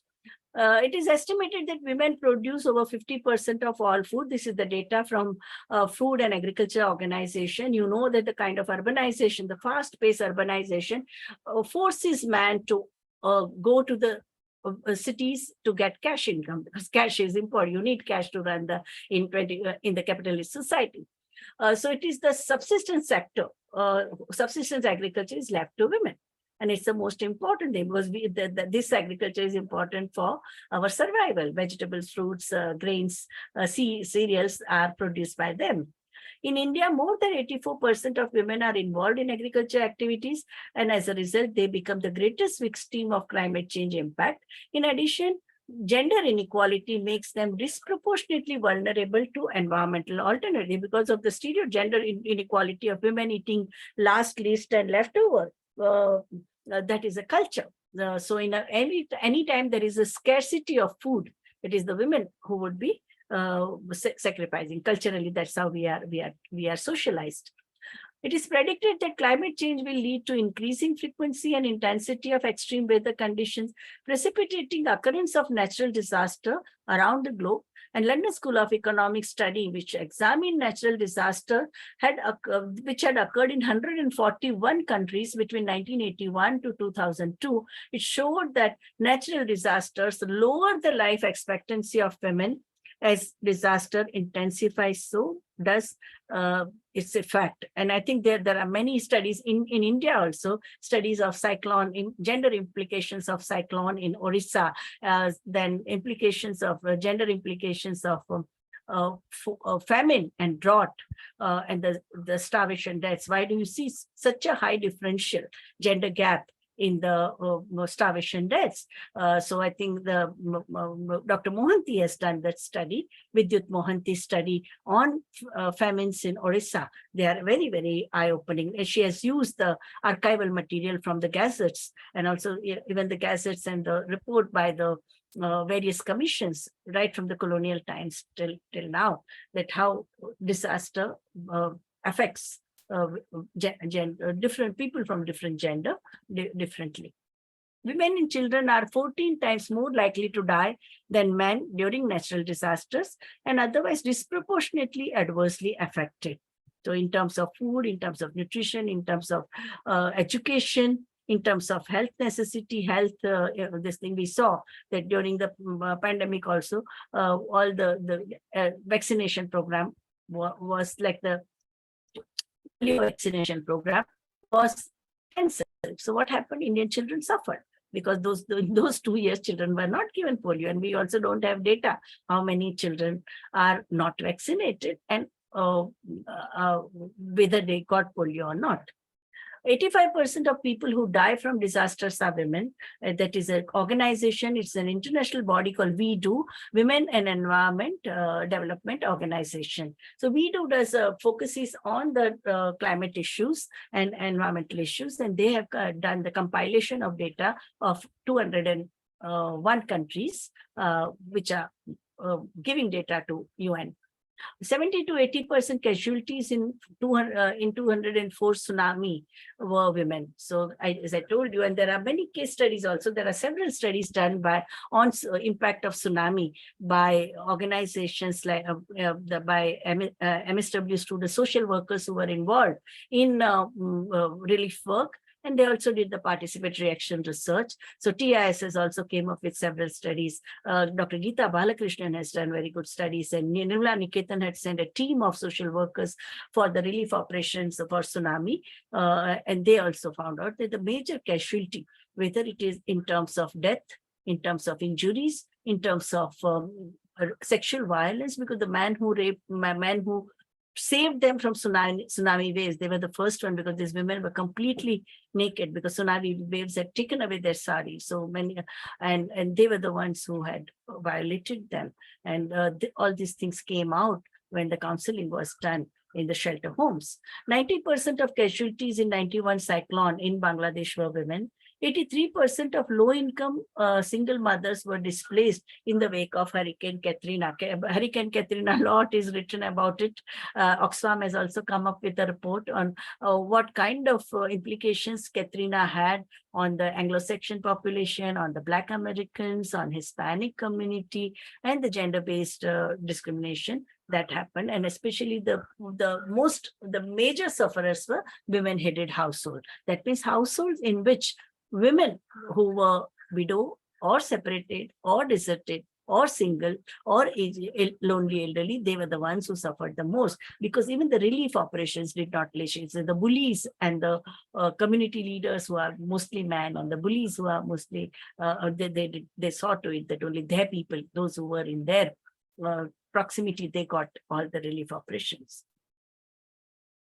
Increased workload because of the climatic condition, climate emergency, because women's role in the household, and women had to cope up with the swift environmental changes for centuries. Like for generations, women know that what do you do when there are floods? What do you do when there is a not adequate rain? What will happen once the monsoon goes? How will you manage your home? So all the preservation, food processing, in which season to what kind of diet to provide, all that women always manage. And they learn from their previous generation. So climate change is lessening women's capacity to cope with these changes. The seasonal changes women have been coping up. But the climate change has also made complete havoc with the seasons, the regular season pattern of season that we have. When women are not able to adapt to their environment, entire community suffers because there is nobody to look after them if they fall ill, if there is nobody to provide them regular meals or water or the daily necessities in the life, which every household has. So climate change exacerbates issues of scarcity and lack of accessibility to primary natural resources like a food, fruit, vegetable, herbs, bark, leaves that we need, forest resources, arable land, thereby contributing to increased workload and stresses on women and girls, as well as increased conflict and instability, which often leads to increased violence against women and girls. And this is the time where vested interests, they just take control over the situation. You can read the autobiography of this my name is Malala, okay? And Malala has the chapters after chapters, they describe that how earthquake in Afghanistan and the human miseries people had to face after earthquake, and how the vested interests, the only radio they had, only one FM radio, and how they use FM radio to say that it is because girls are going to school and girls are getting modernized. That is the reason Mother Earth has created this earthquake to teach human beings lesson. And after that, there was whatever Afghanistan women in Afghanistan had gained in terms of education, in terms of role in public life, all that was reversed by after this. And people were also very, very insecure. You know, after every tragedy, there is a insecurity. If there is the climate change, or earthquake, or flood, or heat wave, or storm, sand waves come, and you see so much of destruction and death all around, you become insecure, and vested interests took advantage of that insecurity. Women have a limited ownership, and women possess unique capacity and knowledge to promote and provide for adaptation to and mitigation of climate change, but often have insufficient resources to undertake such initiatives. So political representation, very important. Leadership in the community, very important. Access to media, very, very important. Access to social media, access to government offices. So women are constrained by lack of economic freedoms, property and inheritance rights, as well as access to financial resources, education, new tools and equipments and technology. And women are underrepresented in development and formulation of policy and decision-making in regard to adaptations and mitigations of climate change. So here comes this is a very powerful poster prepared by the women's movement, and where a poor woman asks, where is my livelihood? You are denuding the forest. You are coming up with big dams which are submerging hundreds of villages, which was the question Narmada Bachao Andolan asked. There is an indiscriminate mining, which also creates landslides and which also creates complete ecological imbalance that we are seeing in so many places in India and all over the world also, where the mining is very extensive, very intensive mining takes place. Pollution, which air pollution is created by factory. You know currently what is happening in NCR and Delhi because of the both industrial pollution and also burning of the by the farmers, burning of stubbles. And deforestation for in the name of development, that is also causing problem. We saw so many landslides took place. Whole village got submerged in this monsoon also. What is happening in Uttarakhand and Uttaranchal every year, the predictions which were made by women of Chamoli district and women in Tehri Garhwal way back in 72, they are proving to be true. That's what they had predicted, that if you arbitrarily fell trees, if you come up in the name of big infrastructure project, if you increase the fragility of Himalayas, it's going to play havoc. And that's what is happening.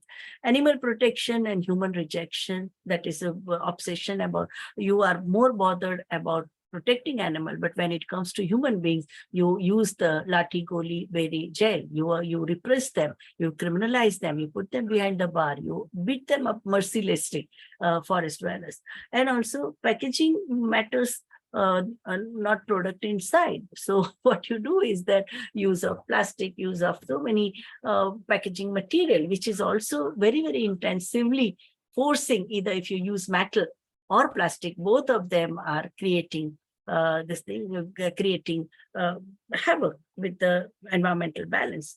The earlier traditional methods were far more nature friendly, using cloth bag, washing it, reusing, recycling. That was the approach we had earlier. Compounding this reality is the widespread gender inequality existing throughout the policy and decision-making sphere, leaving women to struggle against restricted access to information and education, restricted mobility, and in many cases, laws restricting and prohibiting land ownership. There are so many countries where women are not even allowed to own property. In India, they fought, all women from different religions fought, and now we are also talking about the Uniform Civil Code. So the property inheritance rights are extremely important.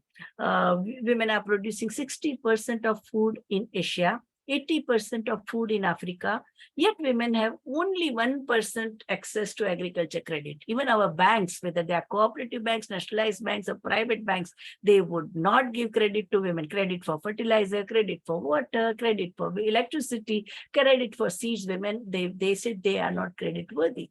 Okay, they don't even consider that women are farmers. They would talk about women in the agriculture as a farmer's wife, farmer's daughter, farmer's mother, farmer's aunt, but they would not call woman a farmer. Actually, cultivation is done by women, and there is a very good portal. I think you should go see all those video films. They are always getting media awards. Rural community, they come up with the wo dikhti nahi hai, she's invisible. Their films are both in Hindi and English, and how these women farmers are articulating. And now they have formed a nationwide organization called Maqam, Mahila Kisan Adhikar Manch. You can also access their website and read all the resolutions, documents, and the participatory action research reports. Recently, they did also the violence in the rural among the farm communities, the violence which they faced during the pandemic in 2 years of time, 2019 to 2021. That report was also released last week.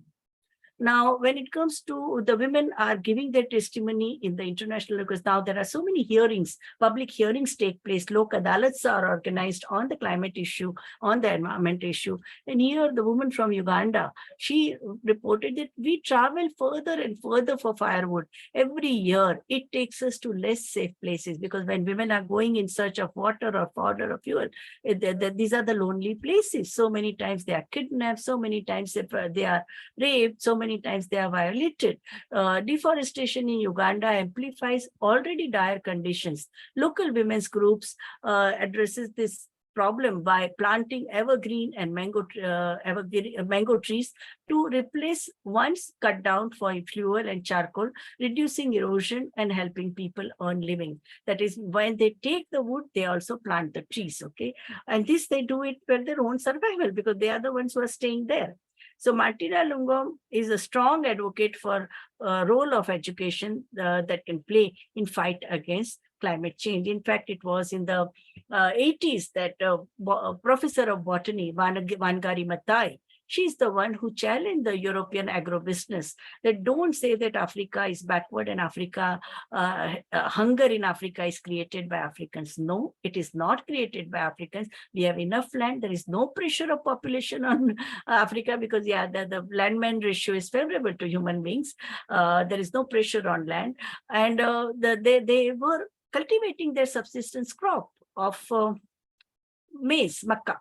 And that was enough because it's a very wholesome food. No, you can make porridge, you can make bread, you can make roast the maize and eat, and also supplement it with the vegetables. And they also eat non-veg and poultry.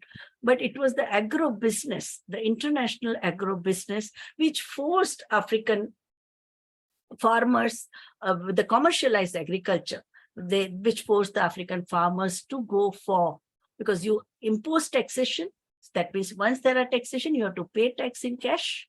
How will you get cash in the subsistence economy? You are forced to go for commercial agriculture.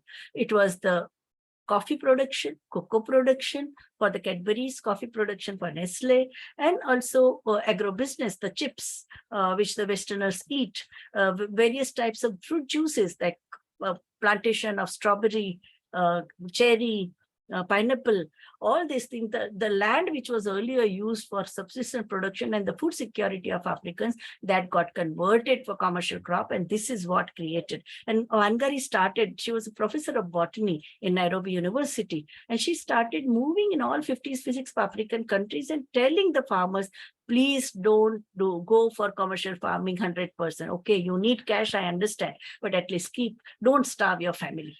Don't go for cash at the cost of food security in your house. And she was considered mad at that time. She was imprisoned. It was in 1985, end of the decade conference, where we women from 165 countries, unanimously they said that unless Wangari is released, we will not allow this conference to start. And finally, Wangari was released. She was also given Nobel Peace Prize, you all know. And after that, she became a legendary figure. And her movement, I have visited her farm, Green Belt movement, and how she convinced the farmers in Africa that you need to have a green belt for food consumption. And only after that, once there is enough food for the family, then only you go for commercial crop. Discrimination against women also plays an enormous role in how women experience efforts of climate change. For example, in India, where women have seen their crop yields cut to half, quality of grain diminish because of climate changes, women's health is impaired from double whammy. One is an inferior crop, so there is a less supply of food, and also inequality in the intra-household. There is an inequality in terms of food consumption, food distribution, and the care and nurturance that we get in the family on a gender line. So these are the double way in which women suffer. Climate change has made search for livelihood tougher, created greater food insecurity, caused sharp declines in the quality of life, and triggered mass migration. And that's what happens. You must have seen all those documentary films on Netflix and Amazon, how the people are just migrating in the areas where there is a drought. There is just no food to eat. There's just no food and that's why in the year 2000, 191 countries, world leaders had to meet in Washington and come up with the Millennium Development Goal. There were so many stories, innumerable stories of mass hunger, starvation, deaths. In fact, the National Geographic photographer who got the first prize for that child who was dying, and the vulture was trying to eat the child, and later on he committed suicide also. But there was a lot of interest and a lot of action that took place, and which finally culminated into Millennium Development Goal, and in which first goal was elimination of hunger and poverty. Because looking at the development of science and technology, world has enough for everybody on the planet. It is basically the problem of the social policies, social planning, so wrong budgeting, and the whole market economy that is creating this kind of inequality, and the way macro policies are making post-colonial countries of Africa, Latin America, and Asia suffer because of the kind of interest which the World Bank and World Bank also came up with the slogan, no aid, only trade. Now that can be done. You can't forget 200 years of colonization of Asia. You can't forget 300 years of colonization of Latin America. You can't forget 500 years of slave trade in Africa. Okay, you have created this situation. We have to collectively take responsibility. And that is what the world community is saying, that, okay, this inequality has to be addressed. The Human Development Report, which UNDP started publishing with the data, comparative data, and Human Development Index every year. It also highlighted micro-level studies, which had revealed that Indian women born during floods during 70s were 19% less likely to have attended primary school. So clearly the vagaries of climate change have potential to make life a high-risk venture for those whose capacity to manage this risk in terms of both personal choice and also personal income is minimal. Women don't have any choice, okay? Whatever is the elders in the family or the community leaders decide they have to do. No school for you, no going out for you, curfew for girls. So they don't get to meet the challenges of the outdoor life, and their personal income are also less. Now, lessons of Chipko and Apiko, I told you that after the Chipko, it was in Karnataka when the paper industries were denuding forest, and they were also throwing their pollutant in the river Godavari, river Kaveri, and the tributaries, in Karnataka also, people science movement, the scientists, doctors, citizens came together, and they came up with a similar campaign called Appiko, Hug the Tree. In Kannada, Appiko is Chipko. The women from Rainy village in Chamoli district who took on forest mafia through the Chipko movement in the mid-70s, and the Bhil tribal women in Madhya Pradesh, Soundba block, who are today patrolling their forests to defeat the designs of those who are intent to denude the forest. With able-bodied men searching for livelihood opportunities in the cities, more women than ever are left to do low-paying agricultural job, including activity earlier prohibited to them. For example, plowing. Earlier, plowing was not allowed for women, but now women are plowing because their men are in the cities. The reality has changed. So what you saw in Mother India, where the small boy, he is doing plowing, and his mother can become a substitute bullock, but she can't plow. So that was the earlier custom, because plow is a phallic symbol, and women menstruate. So women were not allowed to touch plow traditionally. Now that has changed. Now even women are also riding trucks. You must have seen in the farmers' agitation last year that how women were managing. All the men were agitating at the outskirts of Delhi city, while their women, they were the ones who were managing their agriculture and technology, because none of them, their production did not suffer because women took over. Young educated women took over. Testimonies in the public hearing, like now so many, because of environmental consciousness, consciousness about climate change, many public hearings are taking place at a local level, at a regional level, at a district level, wherein one such public hearing, Gauri Bai who belonged to the small hamlet in Bundelkhand, and being a part of farming community, her life and livelihood depend on agriculture, but changing weather and decreasing water for irrigation are threatening her survival, and the vagaries of nature have left her steeped in debt and poverty. Shyamli Das from Sundarbans in West Bengal has been witness to many cyclones that have struck the area in recent times. Cyclonic storms flooded vast tract of farmland, which remained inundated for a long time. As a member of fishing community, Shamli has suffered losses of 20 fish varieties. So the variety of fish which people from Sundarban were getting, they have reduced. And what these women are saying, that accept us and our knowledge as a base to adapt and mitigate climatic changes. You just don't send some engineer or scientist from city in the Sundarbans to decide what is to be done. Please consult this thing. During 80s, Center for Women's Development Studies used to organize workshops on forest management, where women from the forest, they were the resource persons and experts. And all the engineers and academicians and researchers, they were the participants. Dr. Veena Majumdar had that guts to do that please listen to these women and then come up with the policy. Just sitting in Delhi or Bombay, don't do that, no? Another thing is that Wangari Maathai, winner of 2004 Nobel Prize winner, successfully implemented Green Belt movement in Kenya, one of the leading worldwide climate change project. It was Sahina Begum spearheads community effort in her village in Bangladesh, focuses on preparing women for disasters, giving them tools and basic skills to survive and prepare for floods and cyclones that frequent her village. And also they are getting increasingly, the cyclones are getting increasingly worse. We are seeing all those horrible pictures, no? They are also more unpredictable. The metallurgy department predicts something, and what happens is very, very different, because what happens under the sea, the waves and the churning that takes place, that decides. Women are pivotal to the efforts to control erosion due to land degradation in the rural community. So in Senegal, under the framework of Agrobio-NIAS program by ENDA, that is Environment Natural Development Pronet, women are also involved in building vegetation fascines, infiltration ditches, open trenches to slow water speed. This has not only helped to save agriculture, but also reduce time women spend in getting water.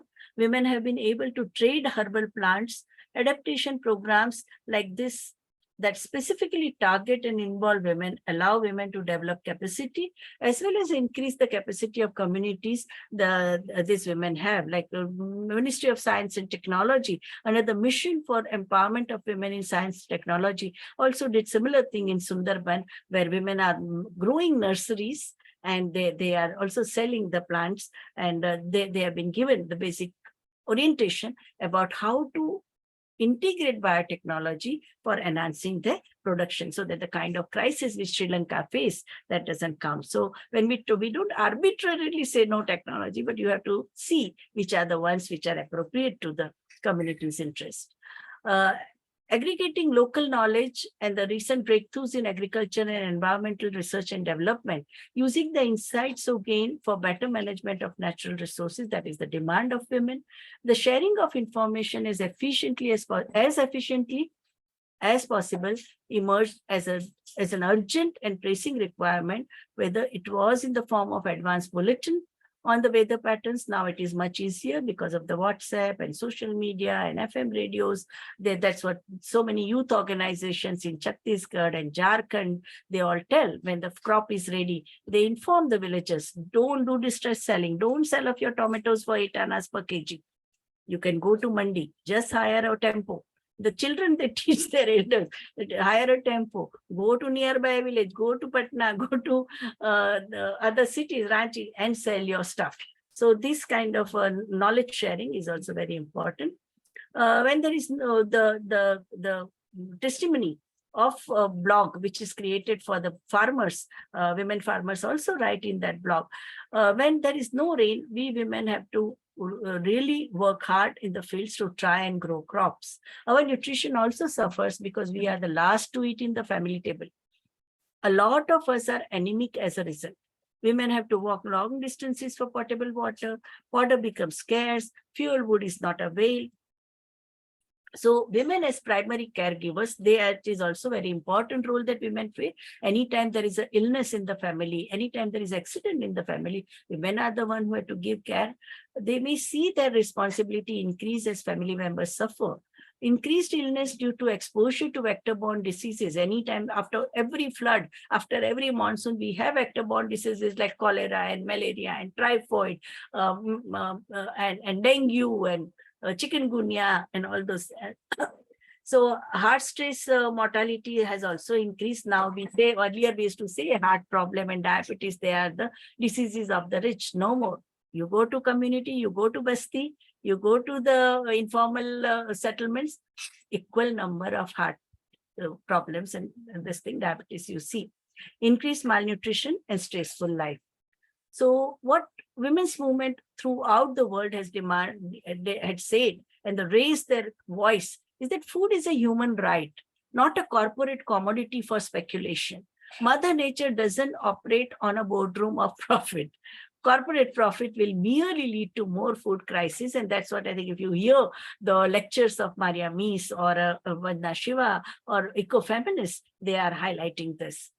When it comes to climate change in Zahirabad, Dalit communities there where women form their SHGs, who were the lowest status in the stratified society, now demonstrate adaptation to climate change by following system of interspersing crops. So along with chana, you grow vegetable. Along with rice, you grow some pulses. So they do not need extra water, chemical inputs or pesticides for production. They grow 19 types of indigenous crops on an acre of arid land where there is not much water. It's a dry land, degraded land, and that they have been they have regenerated by using this multi-cropping pattern. The collective of 5,000 women spread across 75 villages in this arid interior part of southern India is now offering chemical-free, non-irrigated, organic agriculture as one method of combating global warming. So these are the micro models, successful models, which we need to amplify their voice, and we should replicate such models. Impact of climate change on women is a particular in the Pacific Islands. As I told, that the climatic conditions in Pacific Islands is also very, very unpredictable.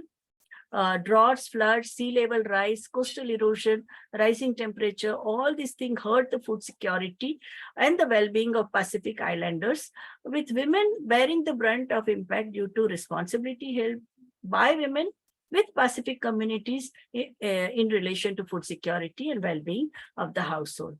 Now, it is in this context that so many environmental groups, and I think in the other lectures where the experts, scientists, and practitioners are going to take the session, they will tell you in detail that how the new vast renewable energy potential they are trying to tap. It could help in responding to the scenario provided. Policy and finance measures quickly scale up proven technologies for the poor, including small hydro projects, small solar projects. Don't go for a big mega projects, go for a small. Rainwater harvesting, very important. Now, even in the urban areas, we are talking of urban forest, urban gardens, rainwater harvesting in the urban. Every college, like now the NAC also does the green audit, and in green audit, what all your institution is doing in this. Decentralized water bodies, creation of that. We have that strong legacy in Rajasthan. We had WAV. In Gujarat, we had a step well. Rajasthan, we used to have step well. In Kerala, you have every household would have a rainwater harvesting, which is a small pond. Or in Northeast, you would have pukur, like a small water body, or in Bengal. So traditionally, we had this system of storage of water. So I think we need to put this thing. And the Bhugyan is a portal, web portal. I think you should use that link. An integrated knowledge system on climate change adaptation, which has collected all the best practices, which are doable, not difficult. They are not capital intensive. They're ordinary people like me and you can do it. And this Bhugyan is very important portal, which the SAARC countries, as my previous speaker expert, he spoke that these are the cooperation that the South Asian countries are doing. It is a product of that. These are some of the important articles. Vankari Mathai's book, Challenge for Africa. It is there in public domain. Maria Mies and Vandana Shiva's work on ecofeminism is available both in terms of video lectures and a book.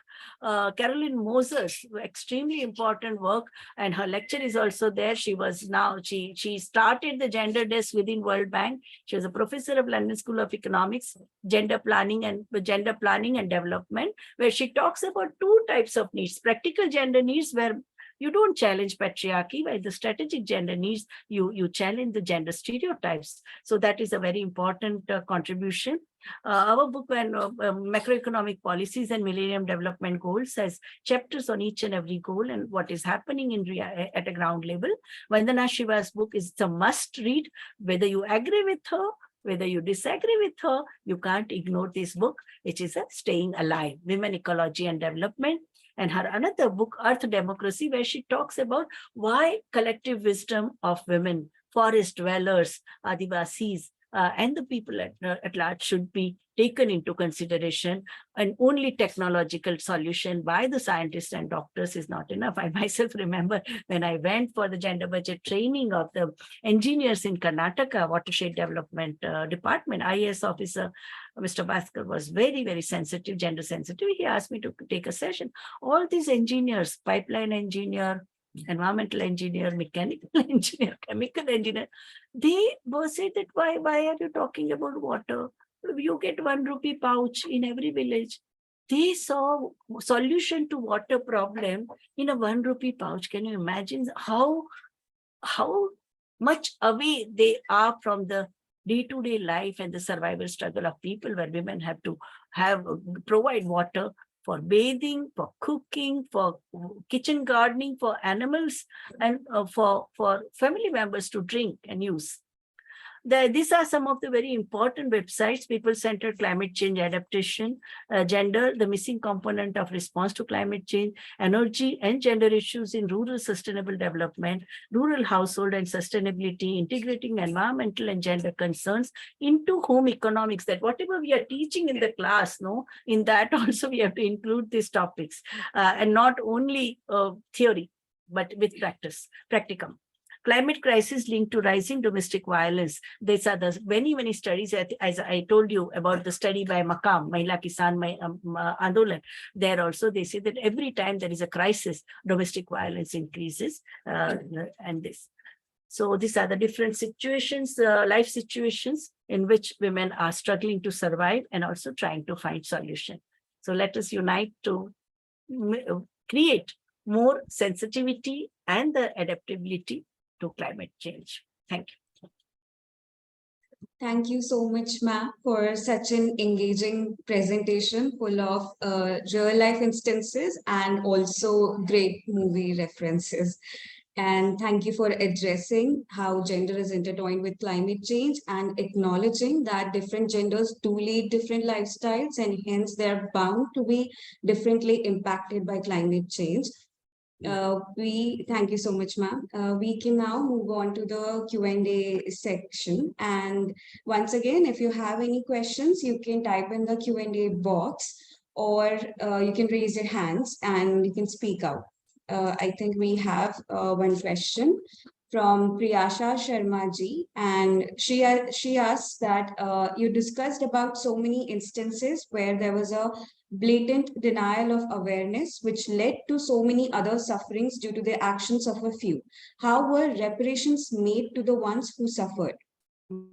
See, the blatant denial of awareness that happened was in Afghanistan. I think you can read in Malala's autobiography that how women were not at all prepared. After the earthquake also, they were asked to remain in the home. Taliban took over. They took advantage of the crisis because they were you know that you have to give 10% of your income for the social cause, in Islam.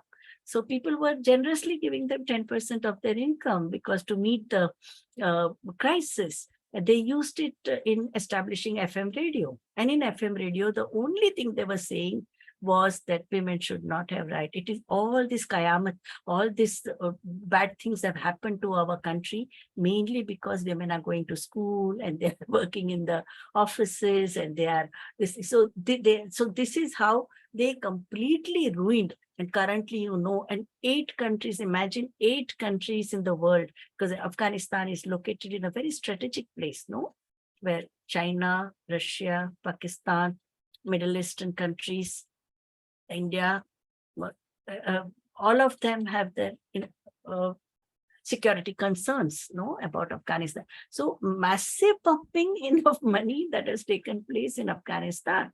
But still people are starving. You go outside Kabul and you can see the human miseries. Women, the families where there is not a single son, what do? They raise one daughter as a son.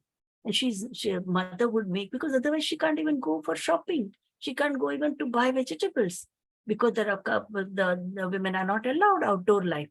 How do they manage? It's a totally unrealistic kind of a policy. It is inhuman and discriminatory, but at the same time, it's unrealistic.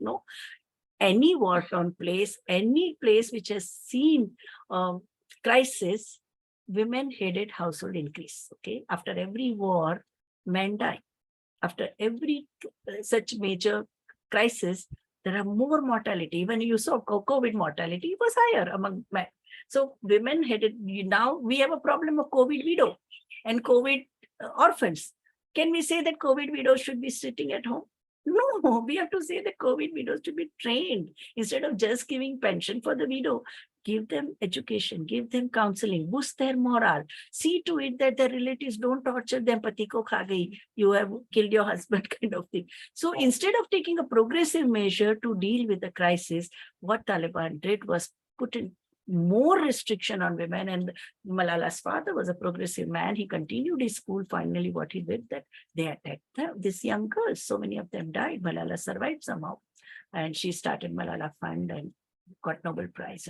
So I think that this is another thing. Another important this is of a Latin American country where this sister, she fought, they also got her, the corporate mafia got her, the timber mafia got her killed. They murdered her. And the damage that it did to the Amazon people in the Amazon valleys and Amazon forests, people at that time, they had to suffer a lot because the rivers, Amazon River was poisoned because of all these pollutants that were coming, and they the cleaning mission was not started. So people were drinking the same contaminated water. They were using it for this thing, plus the fish or the sea products which they were consuming, they were also contaminated. So they have paid a very, very heavy price. Even Minamata, after massive campaign, they changed. And Minamata that was punished. But initially, the corporate prevailed. They were bribing the bureaucrats, and the people were suffering and dying. No. Thank you, ma'am. And I see we do not have any more questions for now. Yeah, they want a link for Bhugyan. No, I can share it right away. I'll share it on the chat box. Okay, yeah. Okay, ma'am. As ma'am said, the link for Bhugyan would be shared in the chat. And in case anybody else has any more questions, they can type in the chat box or the Q&A box, and we'll relay it to ma'am forward. Thank you, ma'am, for being here with us today. I think we can move on to our next session by our next speaker, whom I'd like to invite.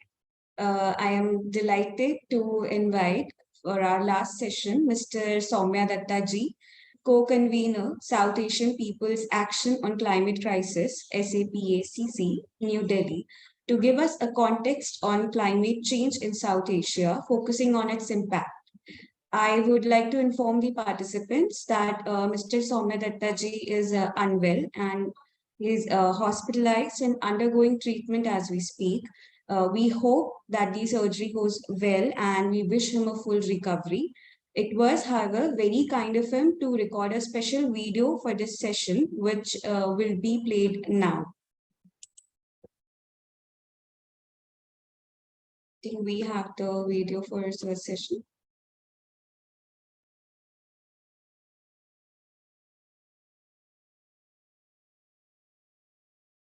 Good afternoon, everyone. It is our pleasure to invite Mr. Soumya Dutta ji, co-convener, South Asian People's Action on Climate Crisis, SAPACC, New Delhi. Sir has extensive experience working in this area, and we are so glad that Sir can contextualize the whole issue with his initial lecture. So without any further ado, over to you, Soumya ji. Thank you, and namaskar to everyone. Let us start by, since we are talking about the nuances of climate change and the climate change impact, what will happen physically and what will be the impacts, and how people deal with this in the Indian subcontinent. Before starting that, we must also come to the little bit of understanding of what the climate change crisis is all about, where it is originating. Though everyone has a basic understanding, it's always helpful that to get the basics of the connections, the global scenario, from where the Indian scenario actually emerges. Because unlike, this is a very important difference between many of our other ecological problems that we face in the Indian subcontinent and the climate change crisis, is that the origin of most of the other crises, like the air pollution or some river pollution or some oil contamination, all these are basically within Indian subcontinent origin. Whereas the climate change crisis has an origin of global nature, particularly those from rich societies, high consumption societies. So it's best to understand that where it is coming from, and then we'll go into what will be happening in India, what India can do, India will have to depend on others, India and the Indian subcontinent. So let's start with where this is starting from. As all of us know, the climate change is a multitude of effects that is happening. So this is not the first level. The first level of impact is the warming that the earth is going through. And a lot of the climate impacts, climate changes that are happening are result of that and associated impact. So the first level impact being the warming of the average temperature, increase in the average temperature of the earth, we must come to an understanding where this is coming from, why this is happening. This graph shows very clearly that over the past 100 or so years, where our average concentrations of carbon dioxide and methane, these two are what is called primary greenhouse gases. A greenhouse gas is one which absorbs the short wavelength infrared, which the Earth's surface emits, but don't absorb the the high energy short wavelength solar infrared, which the sun gives out. The solar energy comes in when the Earth radiates out, that is getting trapped and getting radiated back into the Earth. So that causes extra warming of the Earth's surface, the Earth's atmosphere, the Earth's oceans, and all around. So the greenhouse gases, the more they are in the atmosphere, more their concentrations are, the more the temperature will be. So over the last 100 years, as all of us know, and these graphs are showing that both the two primary greenhouse gases, carbon dioxide and methane, has gone up and up and up. And today they are in record level. This graph, the second one, can we go back to the earlier one? This one is very important in terms of both India and most other tropical countries. This graph shows the temperature anomaly of sea surface, the sea surface temperature anomaly of the world in recent months. You can show the anomaly means what is the difference from what should be the normal. Yellow is a little warmer than normal, orange is more warm, and red is much warmer than normal. As you can see, the temperature of the three oceans which surround India or Indian subcontinent, the Indian Ocean, the Arabian Sea, and the Bay of Bengal are much above normal, along with different other oceans and seas. And this will come to later, because many of the impacts that the Indian subcontinent is now facing, including the recent climate mayhem in Uttarakhand, Himachal, Delhi, and others, these are dominated by sea surface temperature anomaly. So this is one important area where only the land surface temperature, which is given out by meteorological departments, that do not show what is happening in the sea. But the sea, covering roughly 70% of the world, actually dominates the climate of the whole earth. So this is an important indicator of the massive changes and as I said in the beginning, the global origin of climate change and the global origin of climate change that is also impacting the Indian subcontinent. Can we see, we'll go to the next one. So this is also a temperature anomaly graph. This is sea surface temperature anomaly over different regions, particularly the Atlantic, the North and South Atlantic. The Pacific and the Atlantic being the largest oceans along with the Indian Ocean, they dominate the global climate. Here it is again shown that major part of the North Atlantic and also the South Atlantic are actually far above the temperatures that are supposed to be at this point of time. This was just last month, June 2023. We are in mid-July, so this was the temperature, sea surface temperature anomaly in June 23. And over the last 6-7 months, throughout the world, including the Antarctic Ocean, the Southern Ocean, temperatures have been very, very high, much above normal. And that is having impacts over all across the world in the climate scenario. So let us now come to, without going into too much into the global scenario again, with this graph, you can, one thing that I'll point out is that very surprisingly, of course, this kind of local regional variations always happen in the climate. Over the last year, particularly over the last 6 months, the Indian subcontinent, large parts of the Indian subcontinent, except some of its eastern part, was unusually cooler than normal. So the temperature that normally prevails, and the normal temperature means the average temperature of the last 30 years, that is 1991 to 2020, is now considered the average. Any one place, the average climate is 1991 to 2020, that average. So Indian subcontinental areas, along with large part of Tibet and southern China, were actually cooler, where large parts of Europe, Africa, North America, South America, including Siberia, Russia, and the southern hemisphere, Australia, South America, large parts were very warm.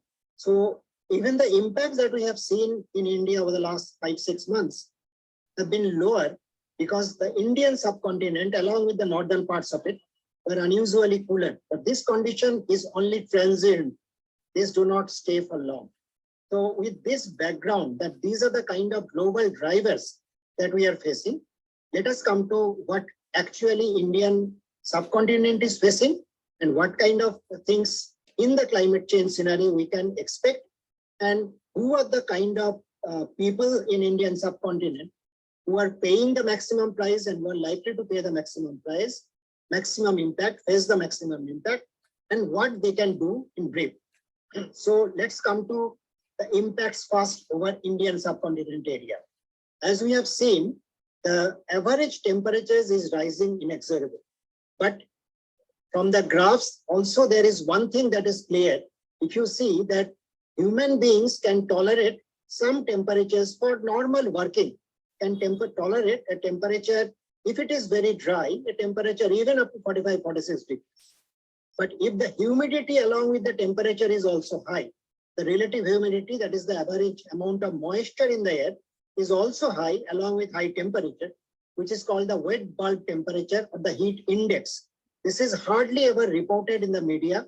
The media reports high temperatures, heat wave meaning high temperature, but much more dangerous than high temperature is the wet bulb temperature or the heat index, which is a combination of high temperatures, air temperatures, and high humidity. So if it is proven medically that if the wet bulb temperature goes to 34 and above, that is 35, it reaches 35, then there is a danger that even healthy people can collapse and sometimes die. And it has been shown by studies that over large parts of the Gangetic Basin, over large parts of the Central Indian Peninsula, Central Indian part, and northern part of Indian Peninsula, for 4 to 5 months in the coming 2-3 decades, 4 to 5 months, we will be facing wet bulb temperatures close to 35 degrees. I'm repeating this. This is not the temperature that meteorological department reports, which is the dry bulb temperature. If you put a wet cloth in the thermometer bulb, the temperature it shows is the wet bulb temperature. And that is normally much lower than your dry bulb temperature that the Met department reports. But if the wet bulb temperature goes close to 35 and is rising, then it is called a fatal condition. It's a killer combination. In medical terms, it's a killer combination.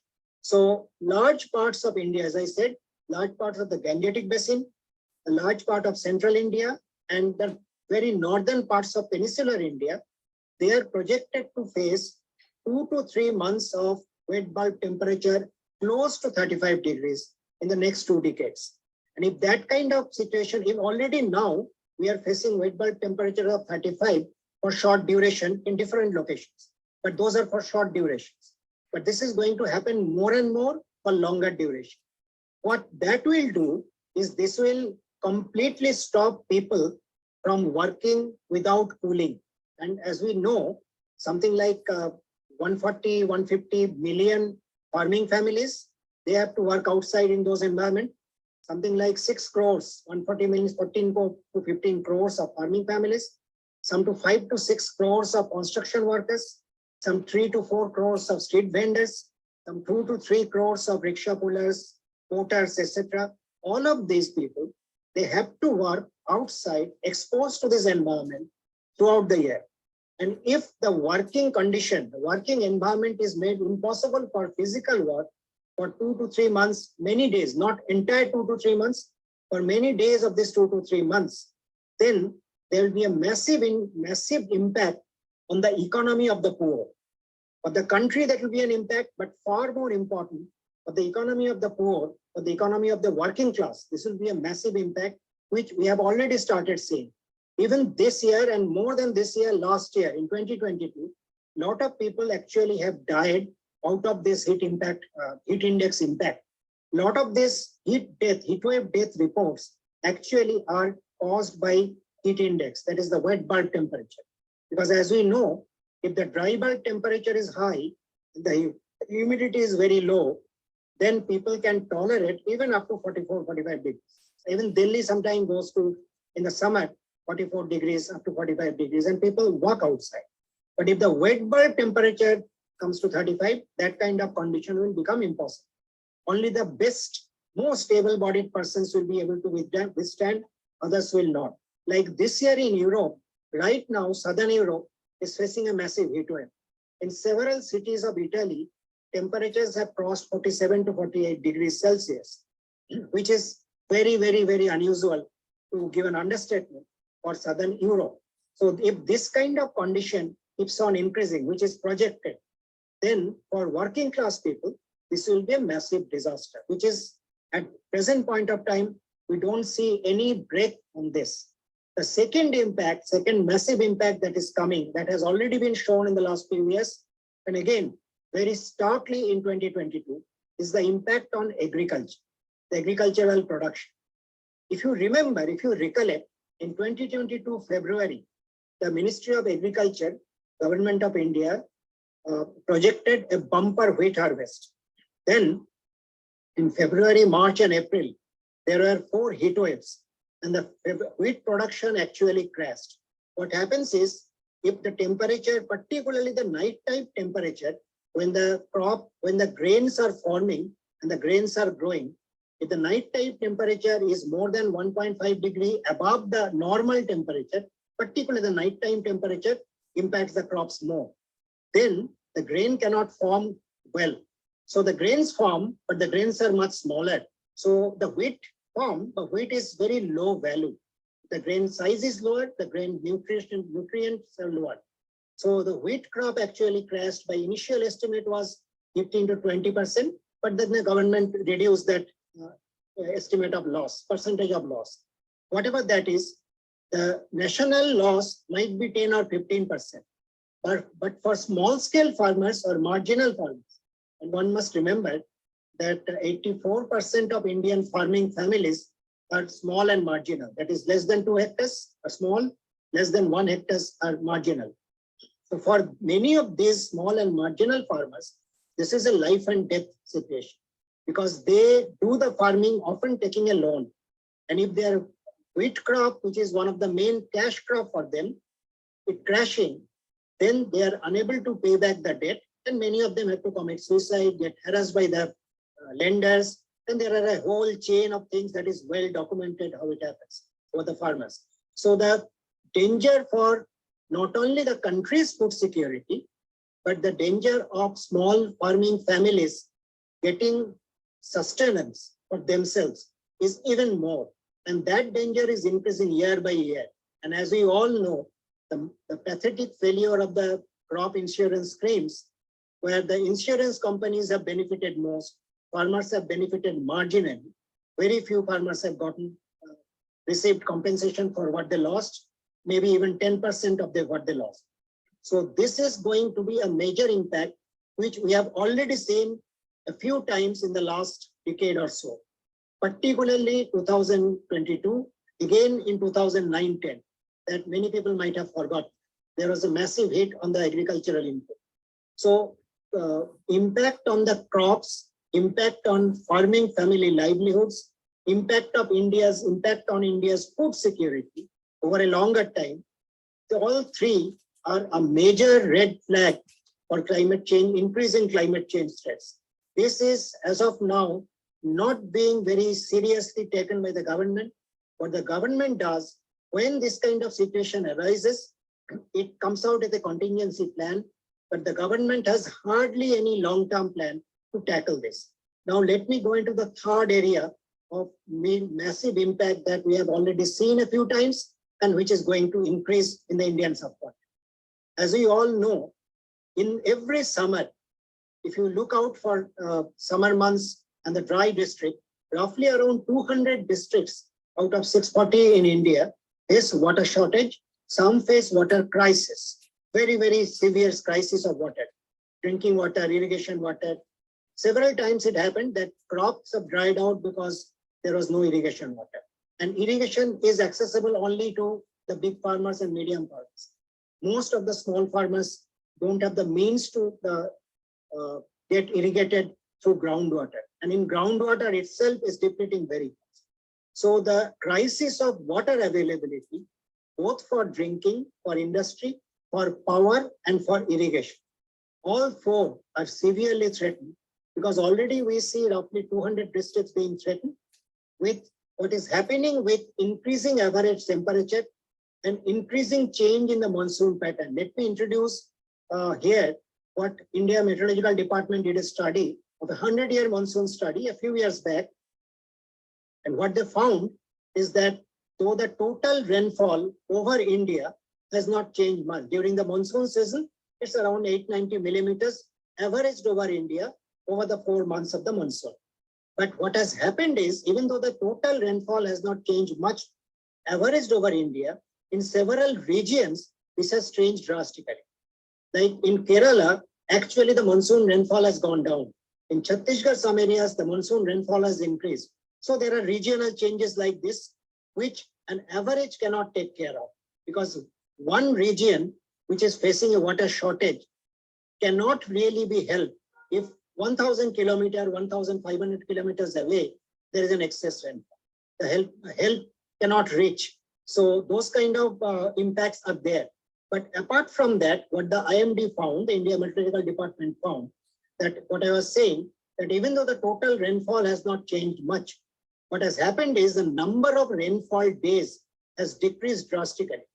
What used to be 44 to 45 days of monsoon rainfall in India 30 years back has come down to 25 to 27 days of rainfall now. What that means is when it rains, it pours. It pours heavily, there is flooding, there is land erosion. And once that stops, there are long period of dry periods, long dry periods. And both are very harmful for agriculture, for infrastructure. Very heavy rainfall and flooding, as we are now seeing, Uttarakhand, Himachal, Delhi, Haryana, part of Uttar Pradesh. Right now we are seeing this. That is harmful, as well as if long periods of dryness comes in, the crop will dry out. People who are without access to groundwater irrigation, they will lose entire crops. So both are very harmful for agriculture. But the trend in monsoon, the South Asian monsoon, or the Western monsoon, Southwest monsoon, is towards that, from 45 to 46 days of rainfall to 25 to 27 days of rainfall days. So this is the fourth major impact that is happening. But what that is also doing is really stressing the water availability across India.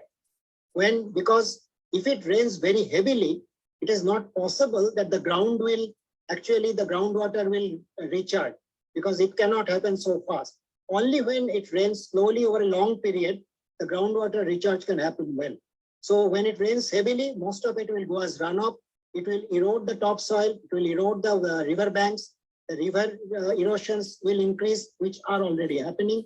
If you go to Tista, if you go to Ganga in West Bengal, you will see large amount of erosion. Every year, some villages are losing 40 to 50 hectares of land. In fact, the areas that I was working in the Tista Basin in Jalpaiguri district, many of the villages keep losing 40 to 100 hectares every year. So those people have become from quite prosperous farmers to almost at a state of begging.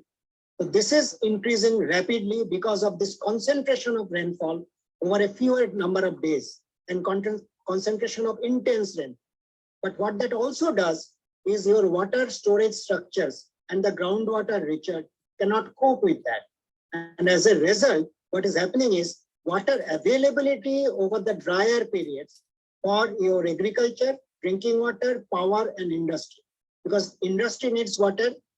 Unfortunately, in India, 70% of our electricity, which is called power in industrial terms, comes from coal. And coal power is apart from nuclear power, coal power is the most water intensive, apart from being the most carbon intensive electricity source, coal is also the second most water intensive electricity source after nuclear power. So what happens is, when there is a shortage of water in the river or in the lake, the coal power plants have to be shut down. If there is a heavy rainfall in coal mining areas, out of India's 30 states, 7 are actually coal states. 7 states hold most of India's coal reserves, and most of Indian coal mines are located in the 7 states, mostly in the eastern India, Madhya Pradesh, and partly in Telangana, less in Andhra Pradesh, but some parts of Andhra Pradesh. And rest, Rajasthan, etc., very scattered coal and lignite deposits. So if there are heavy rains in the coal states, your coal mines get inundated, coal cannot be mined and taken out, power plants suffer, whole country suffers. If there is long dry period, the coal power plants, which are 70% of India's electricity they supply, they cannot run because they need huge amounts of water, 4,000 to 5,000 kilograms per megawatt hour of electricity. For every kilowatt hour that we use and pay for as 7 rupees, 8 rupees, there is 5 kgs of water which is completely lost by evaporation. So if the coal power plants, if they do not get plenty of water, comparatively good quality water, they cannot run. So the water has an indirect impact on our power availability also.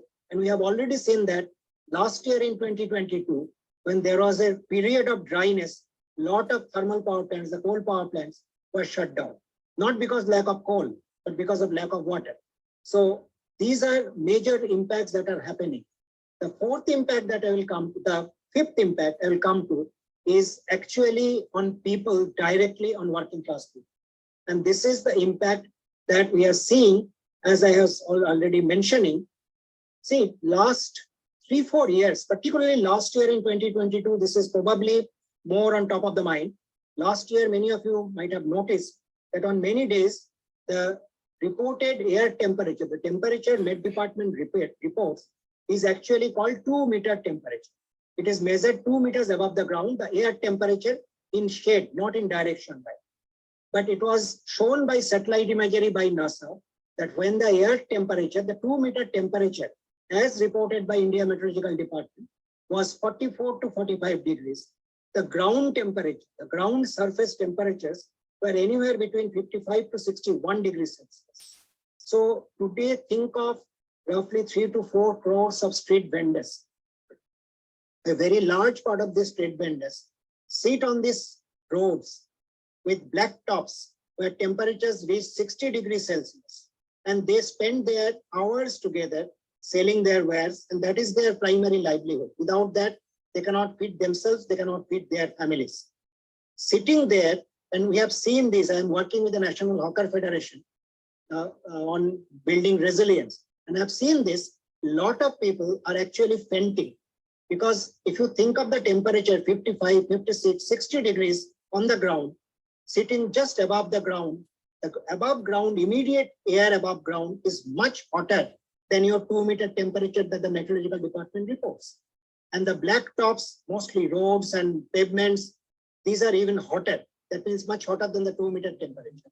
So this impact on street vendors, rickshaw pullers, porters who work in numerous mandis and other places in the daytime throughout the summer, you can imagine what kind of impact they will go through. Farmers in the fields at least have the option, probably in some places, to take a bit of rest. But think of the 6 crores to 7 crore construction workers. If a construction workers or a few construction workers say it is too hot and we cannot work, are they going to be get paid? Are the contractors going to take consideration of that? Are the builders going to take consideration of that? So these numbers, particularly in Indian subcontinent, are massive. As I said, 6 to 7 are just construction, 6 to 7 crores. Around 3 crores, 3.5 crores are street vendors. Around 2 to 3 crores are rickshaw pullers and porters. So what is going to happen to them? What is already happening to them? So there is hardly any study. If you look at Indian government studies, that gives, particularly after 2020, when the Ministry of Earth Science came out with the study by IITM, Indian Institute of Tropical Meteorology, that assessment of climate change over the Indian region. That's the first study, first detailed methodical study, sort of with more granularity over the Indian region. What is going to happen? What is the trend? What has already happened in terms of precipitation, in terms of temperature, in terms of rainfall, in terms of wind pattern. So these are there. But what the impacts of those are already happening on people, particularly working class people. These impacts are much less on us, though many of us are also falling sick. Like I know I have also fallen sick because of those kind of conditions. But for us, we have the option of getting into a room, getting into some kind of cooling. But for this 18 to 20 crore, by some estimate 40 crore, if you include the farmers, 40 crores of people who have to work outside exposed to that environment with high heat, high humidity, with wet bulb temperature approaching 35, with direct exposure to the sun on top of that, you can imagine what kind of health impact are happening on them. And all health impacts, all impacts on people's productivity and health can also be translated to economic impact by their productivity. But I think far more important is if your entire working class population is impacted very badly, then there is less importance of calculating the money rather than saying what can be done. I'll come to two other things very quickly and then go into some of the plans that has been made or not made. Two other impacts that has already been seen is one is massively increasing cyclones in the western coast. You see, historically, the Bay of Bengal sees more cyclone. Over the last 110 years, the records show that the Bay of Bengal gets average of 4 to 5 cyclones. Not all of them hit the coast, but average of 4 to 5 cyclones are forming. But the Arabian Sea, average was roughly 1. Over the last 40 years, there is a 52% increase. And this is extremely sharp increase. For climate in a 40-year period to change by 52%, this is really unusual, unprecedented. Over the Arabian Sea, over the last 40 years, there is a 52% increase in cyclone formation. And as you have seen, over the last 5 years, there are 6 major cyclones which hit our western coast, which was not there in our last 100-year record, meteorological record. And this increase in the Arabian Sea is going to go on because two things have happened over the Arabian Sea. Because Arabian Sea surface temperatures has increased a little more rapidly than Bay of Bengal surface temperatures, and the wind shear over the Arabian Sea has also changed. These two combined has sharply increased the number of big cyclones in the Arabian Sea. And in the Arabian Sea again, there is a 150% increase in strong cyclones, or strong tropical storms. So these two changes are mind-boggling really. And as we have seen, the western coast people are far less prepared than even the much poorer eastern coast people are. Because in the eastern coast, there is a long history of getting hit by cyclones. So if you look at, and I have moved in Odisha, Andhra Pradesh, West Bengal, Bangladesh, if you move around the coast, you will see far more cyclone shelters, far more awareness amongst normal village people about what happens during a cyclone. In the western coast, that awareness is completely lacking. If a big cyclone hits, every time people are caught unawares. So if there is a 52% increase in cyclones and 150% increase in big cyclones or big tropical storms, it's high time the West Coast gets as ready or even more than the Eastern Coast. So these are impacts which are happening extremely wide scale. And the last impact that I would like to mention is in the mountains of the Himalayan areas. Because I've talked about the agricultural impact, the coastal impact. I'll not talk about the sea level rise because that's a continuous process due to climate change which is happening. The projections are in our low-lying areas, particularly the Bengal Delta, the Gangetic Delta, which is the GBM basin, Ganga Brahmaputra Mohana, Ganga Brahmaputra Meghna Delta, which is the Sundarbans in West Bengal, Sundarbans in Bangladesh. The projections are by 2070 in Bangladesh, something like 3 crores people will get displaced, something like 50 lakhs or around might get displaced in West Bengal and neighboring. So these are again mind-boggling numbers of internal climate refugees. If it happens in Bangladesh, it cannot remain internal to Bangladesh. Bangladesh is one of the most congested, population density-wise, one of the most congested countries. whereas India has around 440, 35, 40 people per square kilometer. Bangladesh has close to 1150. So if 3 crore people get displaced from the coastal areas of Bangladesh by losing their land and their homes, because this gets inundated, and not only all the land gets submerged, repeated storms, storm surges, repeated cyclones and storm surges is making the soil saline. So once the soil gets saline, once the saline water settles in the land for 6 to 7 years, there is no crop. So people are actually fleeing, leaving their land and home. So if these numbers reach crores and crores, this will not remain an internal problem to Bangladesh. Lots of people in tens of lakhs and millions will try to go into India, West Bengal, Assam, Meghalaya, and there will be our border security, etc. They will not stand mute. So there will be massive bloodshed. So this massive climate migrant, massive climate refugee problem is already brewing. And as we know, in Africa, this is already a major problem, which is driving a huge amount of migrants to Europe, because many of the African countries, when last year I was in Kenya, northern Kenya was undergoing a massive drought. Lakhs of domestic animals died, even few hundred elephants died, and millions of other animals died. Several people died. So these, Somalia, all of you know, northern Ethiopia, you know, these are driving massive number of refugees. Our subcontinent, Indian subcontinent, is very soon, already there are refugees. If you go to northern Bengal, you'll see thousands of climate refugees who have left their homes in the Sundarbans after the Aila cyclone. When I talk to them in the Tista Basin, that you have come from Sundarban Tista to Tista in the north, what forced you? They said, once the Aila inundated our land, there were no crop for years together, and we had nothing to do. So we left homes. So this kind of climate refugee migration, climate forced migration is already happening in significant scale. In the coming 2 to 3 decades, this will be happening in massive scales. The governments of subcontinent, Indian subcontinents, are far less prepared. I think the most prepared was Bangladesh government, but over the last few years, the internal politics, this violence in Bangladesh politics have taken away their attention too. In India, there is hardly any attention to climate forced migration. There is no attention almost, I'll say. I have not seen any state government or national government plans on climate migration. How do they tackle it? So these are major challenges. But what should have been or could have been our mechanisms? India, supposedly from 2008, the Indian National Action Plan on Climate Change, NAPCC, was prepared. This was just a wishful document. Nothing there, the 49-page document. When we criticized that in 2008, the government of India responded by saying, this is just the framework outlines. The states will make their own state action plans. Over the period from 2009 to 2022, all states are supposed to have made their second version of State Action Plan on Climate Change, SAPCC, State Action Plan on Climate Change.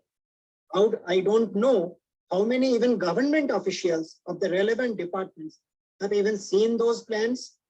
I know I have analyzed several of these plans. We have organized consultations on 6 of those state action plans with the state government involvement, and we found massive unpreparedness, unimaginable unpreparedness amongst people.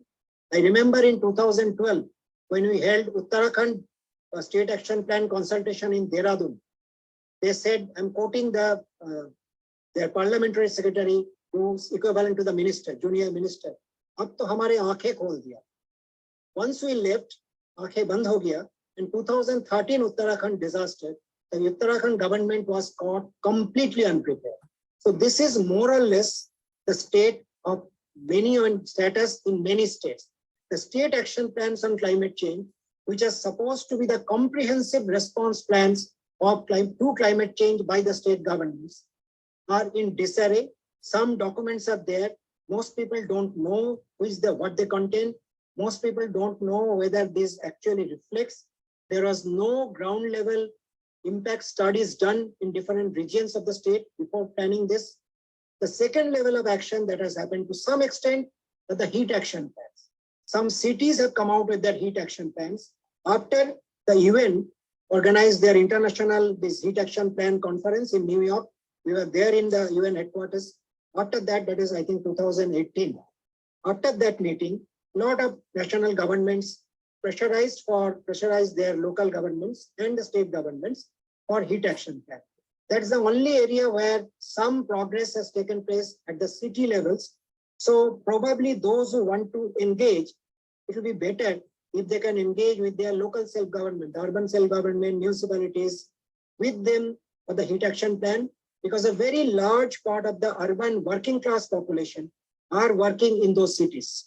So for their safeguards, for real action on saving working class population from the massive climate impacts, engaging with the heat action plan, improving them, trying to implement them up to the ground level is important. Look at the status of the district disaster management plan of action. 8 or 9 years ago, when I talked to NDMA scientists, National Disaster Management Authority scientists, in a big meeting in Arunachal, Itanagar, they said more than 8 or 9 years ago, more than 500 districts have got their DDMPA ready, the District Disaster Management Plan of Action ready. Today, when we talk to them, some of them, they said all districts have District Disaster Management Plan of Action. Now just look at Himachal, Uttarakhand and Delhi, what is happening now. Do any one of us see any minimal preparation, any plan which was planned earlier, or what actions have been prepared, ground forces are there. Once the flood struck, there is NDRF, SDRF, people sending messages to army, police. There is complete absence of any sign of plan which is supposed to be there in every district. Every district is supposed to have its own district disaster management plan of action. That's there probably in paper, maybe like we did some consultation in some districts, like if I give an example of Darjeeling district in northern West Bengal. When we did the consultation, the officer in charge said, yes, sir, we have done a lot of work. So I asked him, what have you done? He said, we have trained people to make rafts with plastic bottles. We have trained people to make rope ladders. That means all these are for post-disaster knee-jerk responses. What you do before disaster, how you prepare so that the hazard do not become a disaster, is almost completely absent from even the disaster management plans. These are all disaster management plans, not disaster preparedness or disaster reduction plans. So there is another huge scope for groups and people who want to work in these areas to engage in this at the district level, because what we have found at the national level, the government is completely non-responsive. They don't even respond to, if you send things to Niti Aayog, it's a black box, it disappears. But the urban local bodies, the district level authorities, those are more responsive in many cases.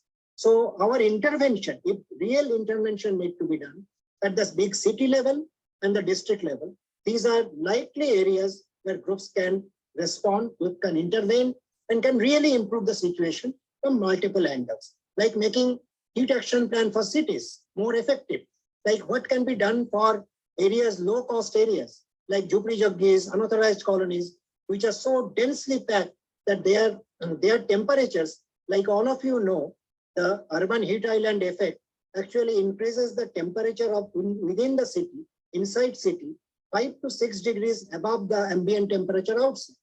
And the areas which are working, low-cost areas, where the working class population reside, the same, Jupri-Jaggis, Basti, slums, unauthorized colonies, these are densely packed, so heat cannot dissipate. So there the temperature rises even further. But there are simple methods by which the local environment there can be improved. Very low cost, very simple. So those are areas where groups interested in really intervening, not just saying that climate change is coming, climate change is doing this, but really intervening can do.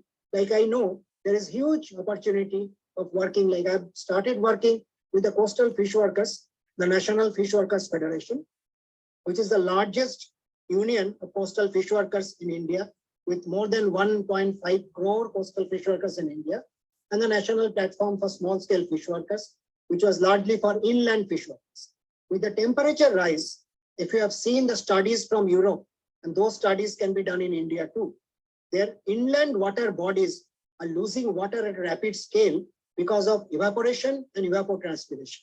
So inland water bodies like ponds, lakes, talab, rivers, these are all becoming smaller. These are all losing water. So as a result, people who are dependent on those water, farmers, fisher people, and people who depend on them, village and towns, depend on them for drinking water, all of them are suffering. So there is a massive impact on that aspect also. And there is hardly any work that is going on in this. So these major areas, I'll end saying this, it's quite a long probably presentation. End by saying this, I have talked about 6 or 7 major impacts that's already happening in over the Indian subcontinent. And some of these will accentuate, will increase. I've talked about the mechanisms that the government says, which exist at the governmental level or governance level. And there I have talked about where people can really intervene. And I believe that if you intervene, if you start working with groups, which are organized groups of working class, like trade unions, like the National Fish Workers Federation is a sectoral trade union of fish workers, of postal fish workers. NPSSW is a sectoral union of inland and coastal fish workers. National Hawkers Federation is a sectoral union, a very large union of street vendors. Similarly, there is a Delhi Gharelu Kamgar Mazdoor Kamgar Union. There are hundreds of such working class unions, which there is a rickshaw pullers union in Delhi. If you work with them, if any group or people committed to improving the situation and start working with them, build knowledge, there is a chance of lessening these massive impacts, which is going to actually kill and disable and economically disable crores and crores of Indian subcontinent's people, and for which the government actions are almost invisible. Thank you very much.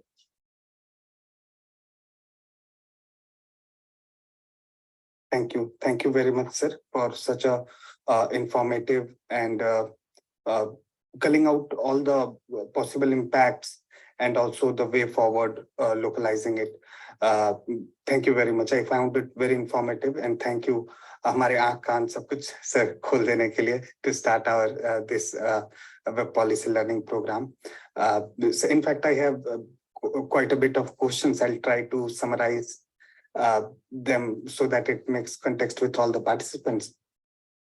My first question was that it's not a question, but also I'm trying to take suggestions from you, was that almost half of the built environment of our region, Indian subcontinent or South Asia, has not been built. Time and again, a lot of corporate McKinsey, big houses, they come and make this comment that India or other parts needs to urbanize almost 50%. We are still at very less as compared to world. This all will take a lot of carbon and other things, as we have to build more and more as we are still a developing country. What do you think that how do we move forward in that terms, because we'll be requiring more energy, more things to cater to our population and our needs. My second question was related to policy, especially in the region. So there is biannual annual report, BR, which all the countries are giving by themselves. What are your views over that? And related to it, it's a question about the net zero by 2070. Recently, for some of the projects our institute is taking, we got to do interviews of all the stakeholders, especially the government and multinational ones in India, Bangladesh, Pakistan, Nepal, and others. Physically also we went there. So everywhere the government is determined that, okay, now we have need and we need to do this. So 2070 is also some figure that we are not concrete. How do you see this as a global benchmark as we are going forward? So I'll restrict myself to these two such broad questions. Over to you. See, for your first question, as far as, because these studies have not been done after 2011-12, so we know that roughly the 2011 census says 31% is the urban population. Yes. But in reality today it's close to 40%. Almost. 38 to 40 or somewhere in between. So, and very clearly, given the lack of employment opportunities, lack of earning opportunities in our rural belts, given the pathetic status of agricultural returns, there for foreseeable future, there will be a migration towards cities. You probably cannot, however much we want it to slow down, probably we cannot, or there is no government action to really rejuvenate rural economies, and so that this trend is at least slowed down. You cannot stop it because all over the world it has happened. Globally, it is 55% the urban population. So we'll go into that. Whether I like it or not, we'll go into it. The one way that we can really tackle this is empower the smaller towns. Because another trend, if you have noticed over the last 25 to 30 years, is that many of the big villages have become towns. Because Indian government has a peculiar three criteria thing for defining a town. So 70, how much percentage? 70% less in agricultural thing. 75% of male workforce in non-agricultural occupation. So given that many of the smaller, bigger villages have become towns, and many of the smaller towns are really growing fast and very, very unplanned way, our priority in this tackling this should be to give focus on smaller towns. Unfortunately, we see huge amount of resources going into big cities. Like if you think of transport urban transport is a vital infrastructure for any urban area, be it a town or a city. For a small town, you don't need to invest that much. For a small town, cycles, rickshaws can manage. For a town of say 6 to 7 kilometers or 8 kilometers of total width, you can manage with largely with non-powered vehicles, cycles and rickshaws. But if you devote more resources in making those more livable, creating more opportunities for youth in those towns, rather than creating all income opportunities in big cities, then that will create a double benefit. First, the big cities infrastructures are already crumbling in many places, like see Delhi today, right now see at Delhi. So, and the smaller towns have nothing. Both these conditions can be taken care of, and the kind of investment that we need for some infrastructure in Delhi, you can take care of 10 times that infrastructure in a small town. One example being, in Delhi, a major investment is happening in public transport in the metro rail. For the metro rail, per kilometer cost comes to 300 crores plus, 300 crores per kilometer plus. Whereas 300 to 500 crores can completely change or upgrade the public transport infrastructure in a small town.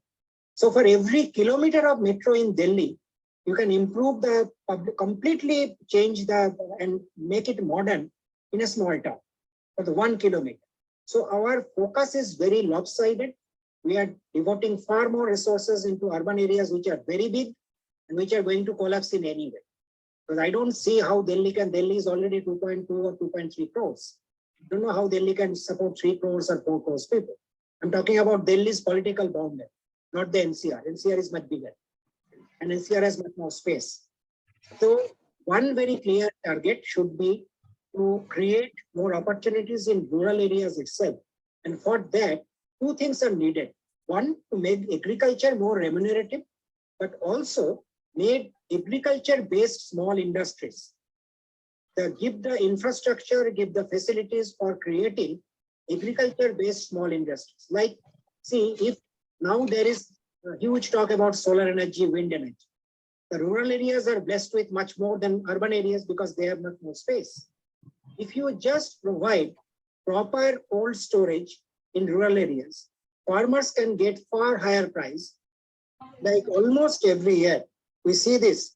Farmers dumping tomato because those are being offered at 2 rupees. After 4 months, tomato is being sold at 80 rupees, 100 rupees. Farmers got 2 rupees or less. Onion is being dumped for because they are getting less than 5 rupees. Onion is selling as 30 or 40.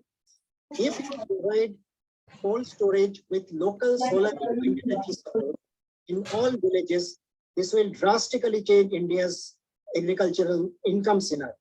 Second, small-scale food processing units in the rural areas and in the surrounding small towns can really create this kind of small scale food processing and transportation and storage.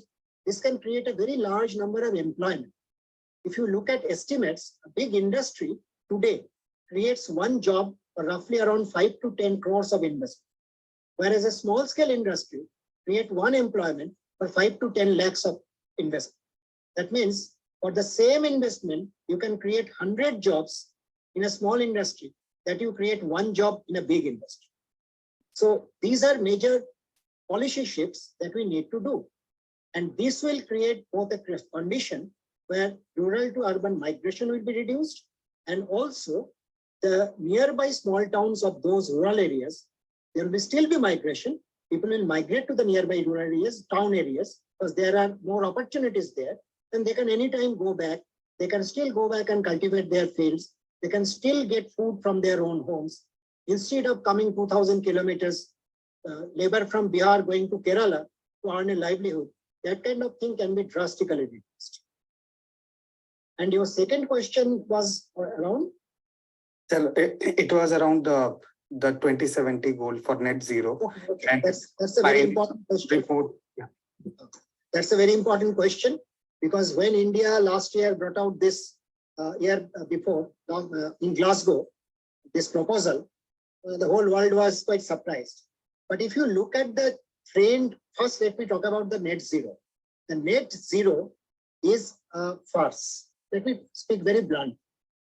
There have been numerous calculations. I have also done calculation. Even if today the global carbon dioxide emission has reached nearly 40 billion tons. 40 billion means 4,000 crore tons is the global carbon dioxide emission today. If you just think only 20% will be offset, the net zero means will not make your emissions zero. You will still be emitting something, and that remaining emission will be sequestered back by some means. And there are only two means, two different kinds of means. One is the biological route, which is by creating more forests. And the second is chemical mechanical route, that is sucking out carbon dioxide from the atmosphere and storing it underground, storing it under the ocean, or reacting it with some rocks so that become permanently fixed. Today, there are no commercial scale carbon sequestration plant working in the world. The only success story, quote unquote success story, that the UN and other agencies are showing is in Iceland, which is very, very geomorphology specific, that requires very cheap geothermal energy, electricity, that requires a very specific kind of subsurface rock and morphology. That kind of condition don't exist in most places in the world.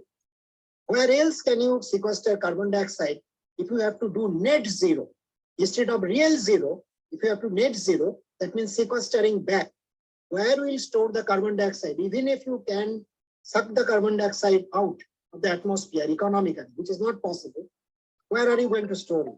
No community is going to let you store carbon dioxide underground near them. I think people have not heard about Lake Meos disaster in Cameroon.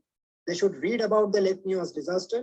They should read about the similar disaster in Indonesia, where massive amount of underground carbon dioxide under pressure came out for some geological disturbance and killed thousands of animals, hundreds of people.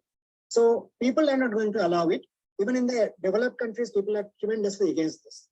The only quote unquote success story in carbon sequestration is for depleted oil and gas. So there, you pump the carbon dioxide to increase the oil and gas production, which is a negative impact, because you will burn that oil and gas again. So the other route is biological. If you think that 80% of the present emission will be eliminated, only 20%. In fact, many world leaders are talking about 30%. If you talk about 20% of the global carbon dioxide emission to be sequestered, rest 80% will be eliminated. The amount of new forest areas that you will need is more than India and China combined. Where is that land? So I don't think the net zero, anyone who understands science knows that net zero is a farce. People are talking just to fool us for the time being. Political leaders don't talk seriously when they talk about net zero. The industry knows that very well. Industry is actually looking at more business opportunities. And the second point in this, most important, most countries have talked about 2050. China has talked about 2060. India has talked about 2070, as if the climate systems will be waiting for creating a disastrous situation till 2050, 60, 70. Okay, Mr. Modi has said 2070, let's wait. Mr. Xi Jinping has said 2060, let's wait. Or Biden has said 2050, let's wait for 2050. We forget that the Earth systems are already at a critical stage. The feedback, the positive feedback and the tipping points are a constant reminder that these 2050, 2060, 2070 are all meaningless, all farcical. Because the climate systems, the Earth systems will go haywire much before 2050 or 2060. And for that, you don't have to see only IPCC reports. Look at IPCC report. It says by 2050, we'll cross the 2 degrees Celsius. Look at India's own climate change assessment of the Indian region, Ministry of Earth Science report. It's projecting 2.7, 2.8 degrees in many cases. Do you think the permafrost will wait for 2050 or 2060 to start releasing methane in massive scale? Because Biden, Jinping, Modi, etc. has told that we'll do act by then. I think these are farce, these are fooling people.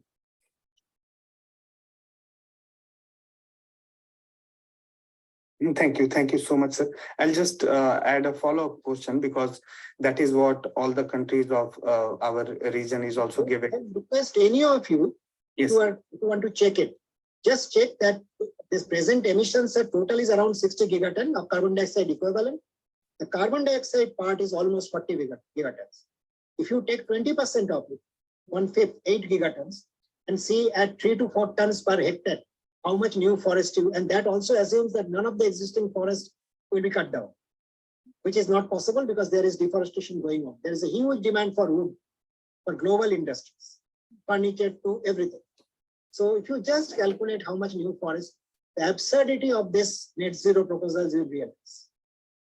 Right. Thank you, sir. So the next, it was pertaining to a policy matter that countries are now giving voluntarily a biennial update report, or it is called BUR. So India is also submitting, and in almost all the things we are saying that we are improving. Our environmental ministers at UNFFC and other places, same for Bangladesh or other countries as well. How do you see that as a policy measure? It is turning out because states are suggesting that they are very serious, and look, here is the document, here is the progress. See, the reports, these are all part of the MRV, which earlier in the UNFFC was there.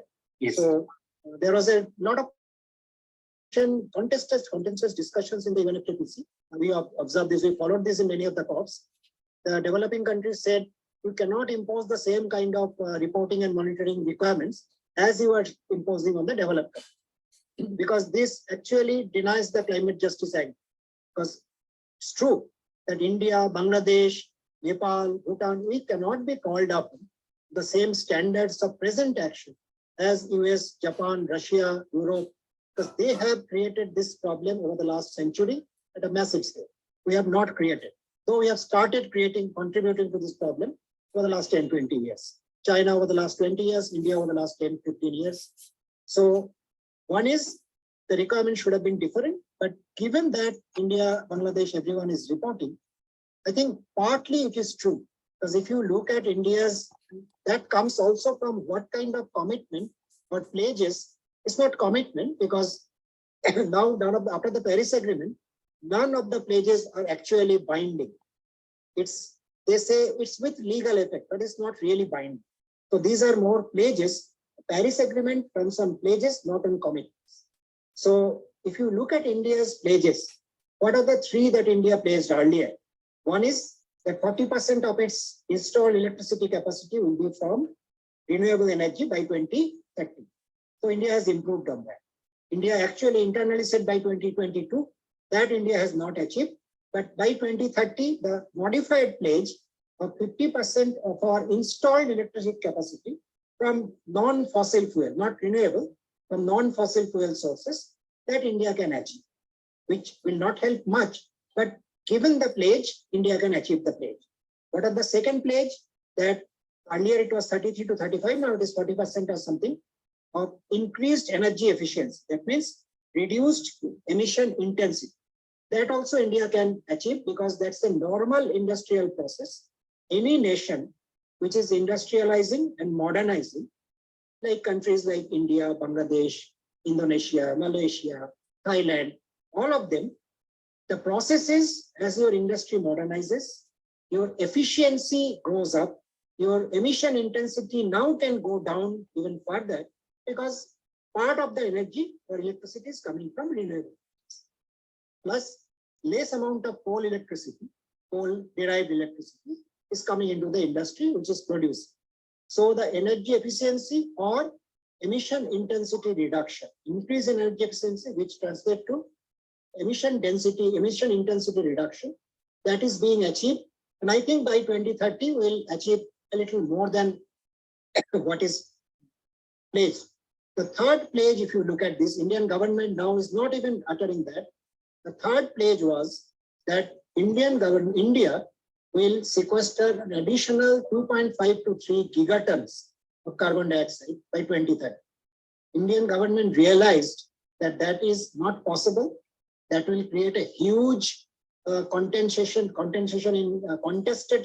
contention in Indian scenario, because the extra forest area that you need, 24 to 25% of Indian population still depend to a fairly good extent on forested areas or quote unquote forest areas which are owned technically by the forest department.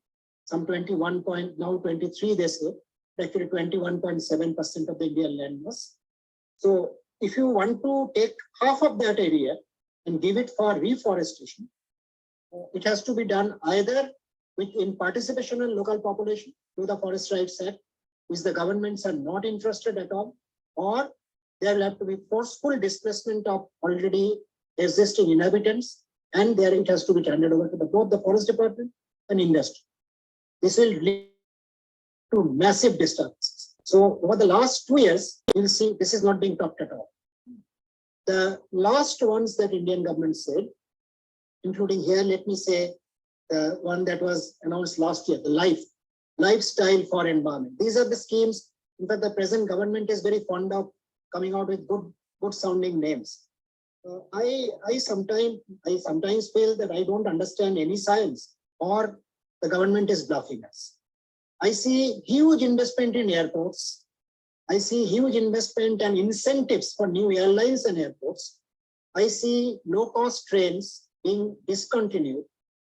I see high-speed highways being emphasized. If you look at transport, short-haul air transport, say from Delhi to Mumbai, emits 8 to 9 times as much carbon dioxide as taking an express train ride from Delhi to Mumbai. So if the government is encouraging more the air travel and cutting down on low cost, comparatively slower express trains, then how it is talking about lifestyle for environment, it actually eludes. If you are talking about built environments which are completely concrete and glass and aluminium, concrete, glass, aluminium, steel, and then completely air conditioning, all this, how does that goes into lifestyle for environment? Completely eludes me. Maybe I'm not at least knowledgeable.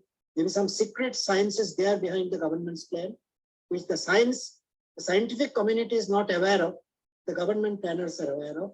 But I think beyond the first two, the energy efficiency and the reduction of emission density, which India will achieve, maybe even overachieve, and the percentage, 50% of our installed electricity capacity, not the generator, coming from non-fossil fuel sources, that we also might achieve, particularly because today installing solar and wind energy is cost effective, is less costly than installing new coal power.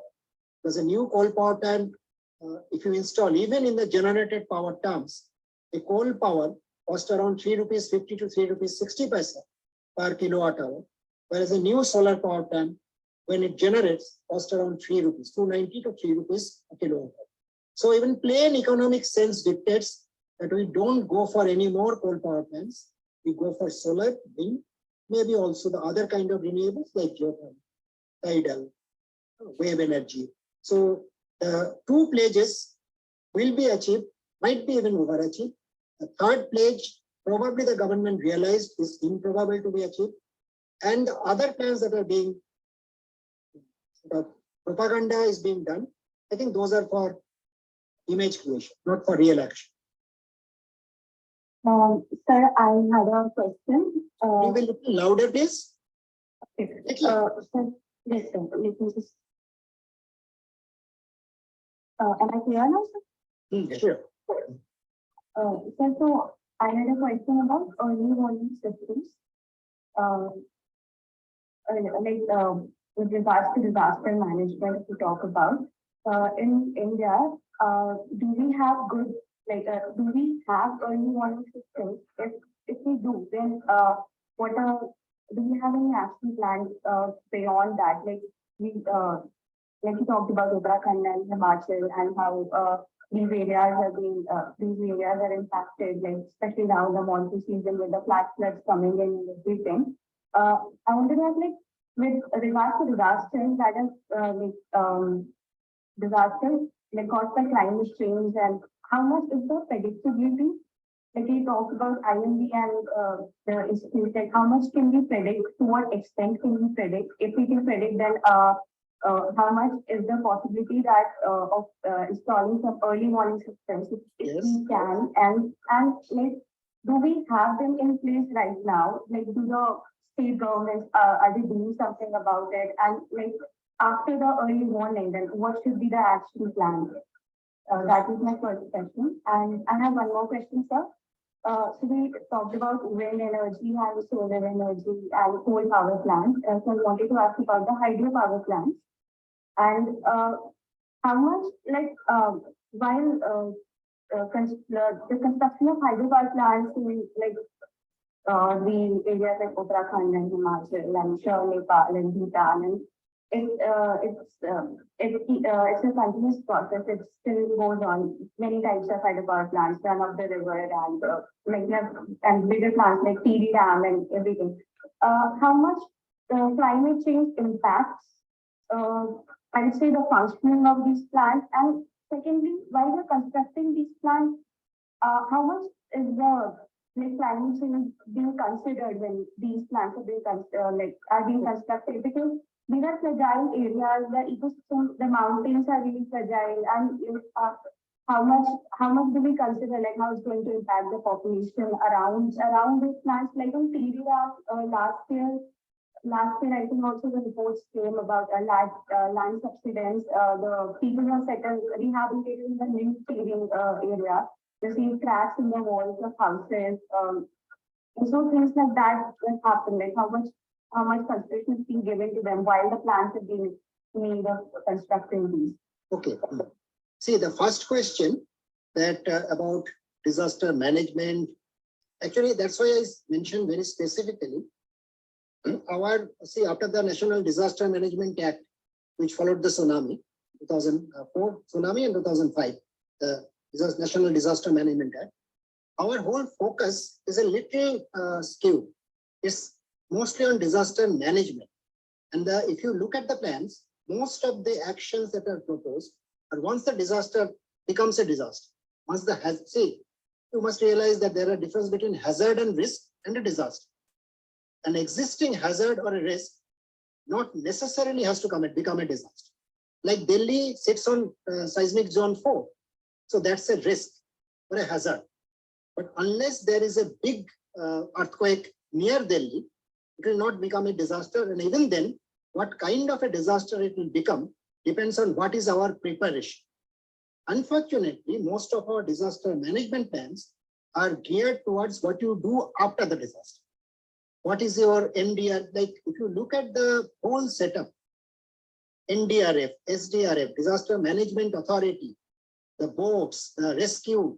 So all these are post-disaster.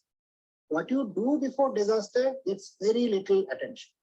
And that is where a big gap is. In fact, in the whole disaster preparedness circle, there is a very famous saying that if you invest $1 in preparedness, That's equivalent to $10 in post-disaster action. So our entire focus is on post-disaster response. And there is a reason also for that. See, if you do work with communities, it's not glamorous. If you prepare them, if you teach them, if there is a local level of early warning, it's not glamorous, it's not news. But if you take ropes, like I know, I was a mountaineer in my earlier days. If I take a rope and carabiners and zoomers, if I go and rescue 10 people, that's huge news. I become a hero, becomes a television news, it's newsworthy. So most of our focus, unfortunately, is post-disaster risk, which needs to change. That's one big change. But apart from that, the question that you had, see, there are for different kinds of hazards or risks, we have different kind of preparedness. The maximum improvement that India and also Bangladesh had is for cyclones. If you look back in 1999 Odisha cyclone, or which is also called Churasama cyclones, officially there were something like 11,000 deaths, unofficially 50,000 plus deaths, plus huge area. I think 4 or 5 districts were devastated. After that, and before that, the 1977 or 78 cyclone in Andhra Pradesh. During those days, any cyclone is to be a disaster. Compare that to Amphan, which was as big as the 1999 cyclone, 2022 Amphan, which was a category 5 cyclone, which was probably the cyclone with the most energy, which hit our eastern coast in the last 100 years. A total of 87 deaths, a lot of houses broken, a total of 87 deaths, that too, people who refused to leave, people who went back to their houses because they left something valuable, those people died, but death and serious injury have been drastically reduced. Why? Our preparation has been in 3 levels. If you look at Odisha cyclone, 1999, there was a radar. The cyclone was detected, but the warning was so vague, people didn't take it seriously. Whereas our present cyclone detection, tracking, and warning have improved drastically. Look at the satellite imageries today. 7 days before a cyclone, from the point it is a depression and a deep depression, then a tropical storm, we know where it is, how strong it is, where it is going. So we have a fairly good headway to prepare. So cyclone tracking, detection, tracking, and forecasting has improved drastically. All across our coast, we have Doppler radars. We know where the cyclone is going roughly, how strong the wind is, how strong the wind around the eye, which is most destructive. The wind around the cyclone's eye is the most powerful. Where it is going, how strong it is, what is its destructive potential, how much moisture, how much rainfall it is likely to happen. So all these now can be predicted days in advance. So in these area, and then the government forecasting and warning system have improved drastically. The evacuation of vulnerable areas have increased drastically. For Amphan, more than 9 lakh people were evacuated. Even for Viparjay this year in Gujarat, more than 1.5 lakh people were evacuated. So drastic reduction in human death and injury has taken place. What has not been possible is the loss of properties, reduction of loss of properties. Amphan destroyed around 8 to 9 lakh houses. The next year's cyclone Yash destroyed around 15,000 productive ponds. So this kind of fixed properties are still being destroyed because the coastal areas often have poor people, and the government has done not much to help them in strengthening. Like, see, since you people also work on policy areas, I have talked with different groups. There is this Pradhan Mantri Awas Yojana. This gives 1,30,000 rupees for the house of the poor. Do you think in the coastal area, 1,30,000 after some 20-25,000 is cut off by the panchayat as commissions of different people? Can they make a concrete house or a roof that will not blow off in cyclones? It's not possible. So why can't the government? I wrote about this. I have talked about this in different meetings. Why can't the government do this mapping? These are the vulnerable areas. Here, there is a provision in the policy, but in the cyclone-prone areas, there must be a provision that each poor family that gets the Prime Minister's this residence, co-operative residence, Pradhan Mantri Awas Yojana assistance, should get at least 2 lakhs, 2,20,000, so that when it is inspected that they make a concrete roof, cement concrete roof, so that it is not blown off in the cyclones. Because what is the most vulnerable part of a house is the roof. Once the roof blows off, your entire house, your entire property, into your papers, cloths, everything is exposed. If one window gets blown, it's not that much of a damage. If one wall gets cracked, it's not that much of a damage. The roof blows off, entire house is exposed to the elements. So it's not difficult for the government to increase this based on vulnerable areas. It's a matter of policy, decision and implementation. So cyclones, as I said, on one area, there is a drastic improvement. The second improvement that we have seen is probability of earthquakes, which is still not possible to forecast. Let's be very clear. Earthquake forecasting is not possible, but the probability of which areas are how much earthquake prone, which areas are in seismic zone what, which kind of buildings and others should be there, should not be there. The problem here is, again, there are crores and crores of older buildings which are not up to the norms. So there has to be governmental intervention. Like sometimes I shudder. I have made 3 years ago, I made a video, 10-minute video on Delhi and earthquake risk. Because if you remember, either 19 or 20, I think 20, within 3 months, there were 22 small jolts in Delhi. And Delhi is on seismic zone 4. Delhi sits on 3 fault lines. Delhi is home to more than 2 crores people. Go and look at Shakarpur, what is that? Lakshmi Nagar, Gandhi, what is that area? Or any unauthorized or closely built area. If a big jolt, 6.3, 6.4 comes, Richter scale, there will be tens of thousands of buildings demolished. There will be lakhs of people in danger of either dying or serious injuries, which will be a massive disaster, just in one city. But where is the government? Do you see the government doing anything? Have you seen the government even publishing something on that in the newspapers about people? That's not much, but even that has not been done. Now, I have talked to many people. As I said, I have made videos. 2 days or 3 days ago, I made a India TV asked me, so I spoke about that, hoping that India TV has a large reach. It will reach out to. So, but individuals like us, we have very little outreach. I can reach out to 10,000, 20,000, 30,000. The government, if it wakes up, it can reach to crores up, all its people. So in that, there is a gap, but from the central agency, there is an improvement that the earthquake-prone zones and what can be done and should not be done has been fairly well documented. What has not been done well is, as I said in the when I was presenting, that the trend of climate change is clearly showing intensification of rainfall. That total monsoon rains, instead of 45, 46 days, it's pouring in 25, 27 days. So this disasters of heavy rain, super heavy rainfalls, IMD says very heavy, extremely heavy. So these rainfalls and the resultant flooding and erosion, and also in between long periods of dryness and the problem and the crisis of drought. These are still very, very sort of dicey areas. The government has done very little.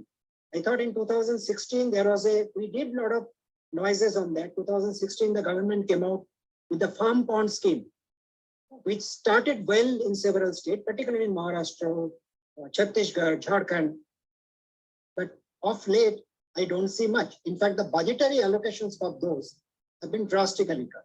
If you are not giving budgetary support to this kind of preparation for drought, preparation for flooding, preparation for animal attacks on crops have increased tremendously, and climate change has a role to play, because both the really wild animals in the wilderness and areas, there is less food and water, so the wild animals are coming out more.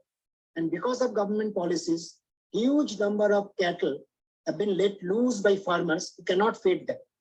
If you go to UP, Bihar, Jharkhand, Chhattisgarh, Rajasthan, Madhya Pradesh, crores and crores of farmers are really crying because the feral cattle, which were domestic earlier, which became semi-wild, because they don't have anything to eat, they are attacking the fields.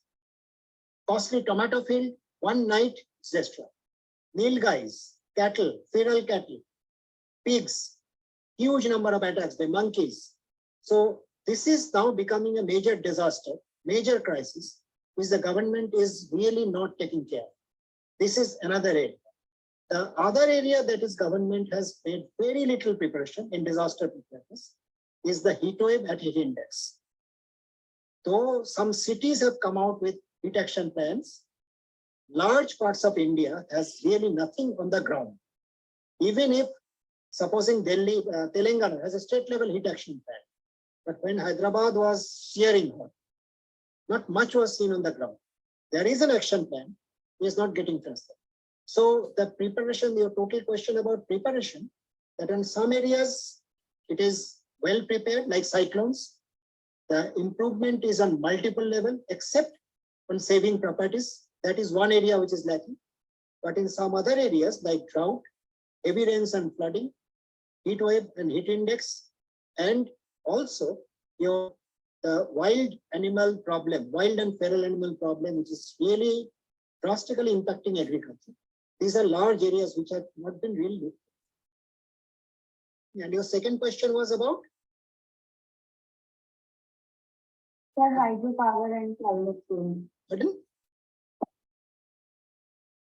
Hydropower and climate change. Hydropower, yes, sorry, hydropower.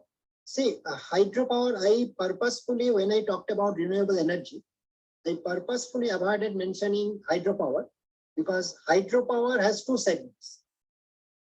Earlier categorized by Government of India as small and micro, and one is beyond small, that is 25 megawatt and above is normal hydropower, and less than 25 megawatt itself is quite big. If you look at the dams for 25 megawatt power plants, it's quite substantial. Like right now, one of the dams which is causing a lot of damage is Pando, above the town of Mandi, 16 to 17 kilometers above town of Mandi in Himachal. And if you have looked in recent news, a lot of damage is being done by the discharge of water from Pando Dam. So Pando is 15 megawatt. So in government categorized, it's a small one. It's renewable energy. But if you look at the water discharge, it's really frightening. So even though, that is a qualification, but even if you take the government categorization, I purposefully avoided mentioning the big hydro because big hydro in reality is not renewable. If you look at the impacts, it completely changes the character of the river. It completely changes the character of the entire river basin. And one thing that you mentioned, run of the river earlier was very specifically mentioned for schemes which do not divert the river. What we have done, we have made a small dam, comparatively small dam. We have dug a tunnel under the mountain, put the river for 15 kilometers, 18 kilometers in the tunnel. So in the main channel, which might be 20, 25, 30 kilometers, the river is almost dry, though there is a requirement for minimum ecological flow. This is never maintained. I have seen numerous hydropower plants, go to Baspa, go to this Satluj area, all the Satluj dams, the minimum ecological flow is not maintained. But even if it is maintained, in the dry season, that's not enough to keep the river alive. And the river is not just the water. River is all the animals around that, the fish around that, the biology, including the trees and plants around the river. All of that evolved and grew based on certain kind of seasonal water variation. If you make a very drastic change in that, the entire river basin gets changed. So this is really not renewable.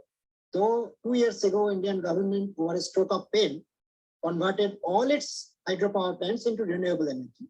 That's how India is achieving its pledge number 2, that is 50% of our installed capacity from renewable.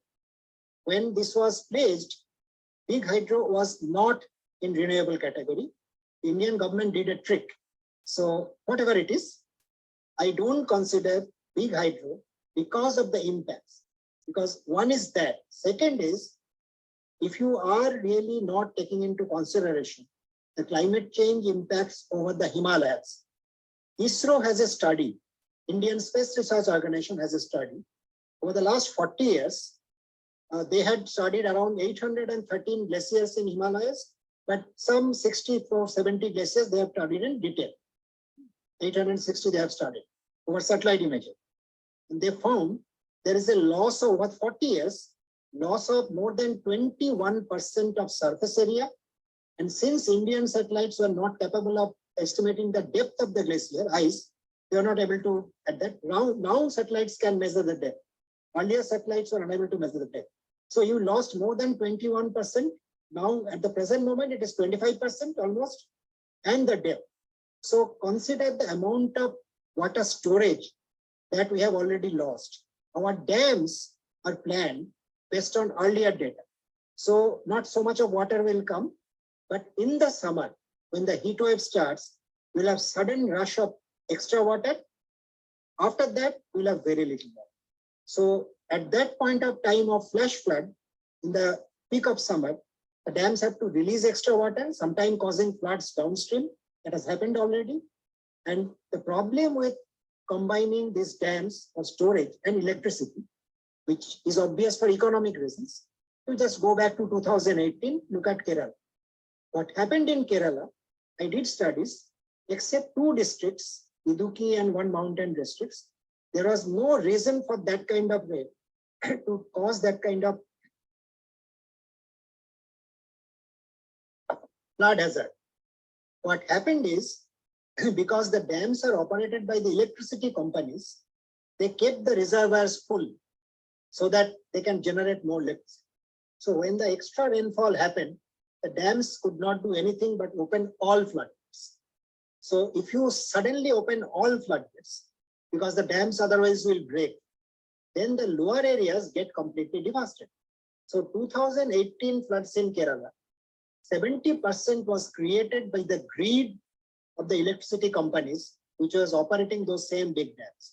So same mistake is being done all across the Himalayas, because all dams have combined water storage plus electricity. So if we submit to the greed of the electricity companies, we'll face many more disasters created by the dams. And apart from that, there is very little study of cumulative impact. Like see the Satluj River, Satluj.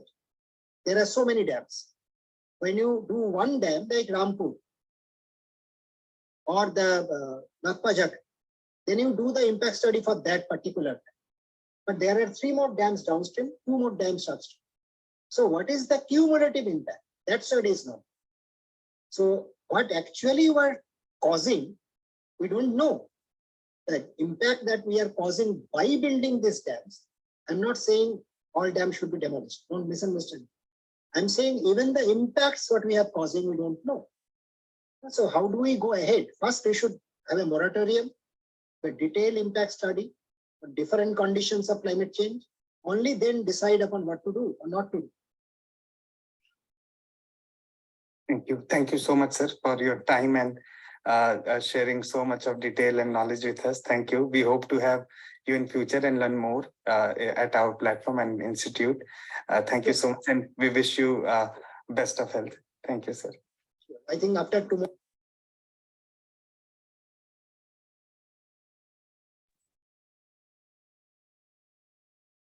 I would like to thank Mr. Soumya Dutta ji for recording this session with us and ensuring that the learning continues. And as we have come to the end of day 1 of understanding the nuances of climate change in the Indian subcontinent, impact and way forward, an online international monsoon school program, a 6-week immersive online introductory certificate training course organized by IMPRI, I, Priyanka Negi, researcher at IMPRI Impact and Policy Research Institute, would like to propose the formal vote of thanks on behalf of the IMPRI Center for Environment, Climate Change and Sustainable Development, New Delhi. We are grateful to our experts for the day one sessions, Dr. Bamadev Sigdel ji, Professor Vibhuti Patel ji, and Mr. Soumya Dutta ji for taking out their valuable time and for their thought-provoking insights on the topics. We thank our chair, Mr. Tikendra Singh Pawar ji, for convening the session. We thank all of our participants who have raised pertinent questions and actively participated in today's deliberation. Readings for these sessions have been shared in your email, and a video of the session will also be shared with you for learning. We look forward to welcoming you for our second day of this certification course on 12th of August at 3 p.m. The theme for day 2 is Climate Change Assessment and Economic Impact, and experts are Professor Joyshri Roy, Dr. Jabir Syed, and Professor Rekha Niyanti. We are grateful if you are watching us later on YouTube or listening to us on our various podcasts or reading our publications. We hope you continue to join in the future to our IMPRI Web Policy Talk and Web Policy Learning. Wishing you a good evening and thank you.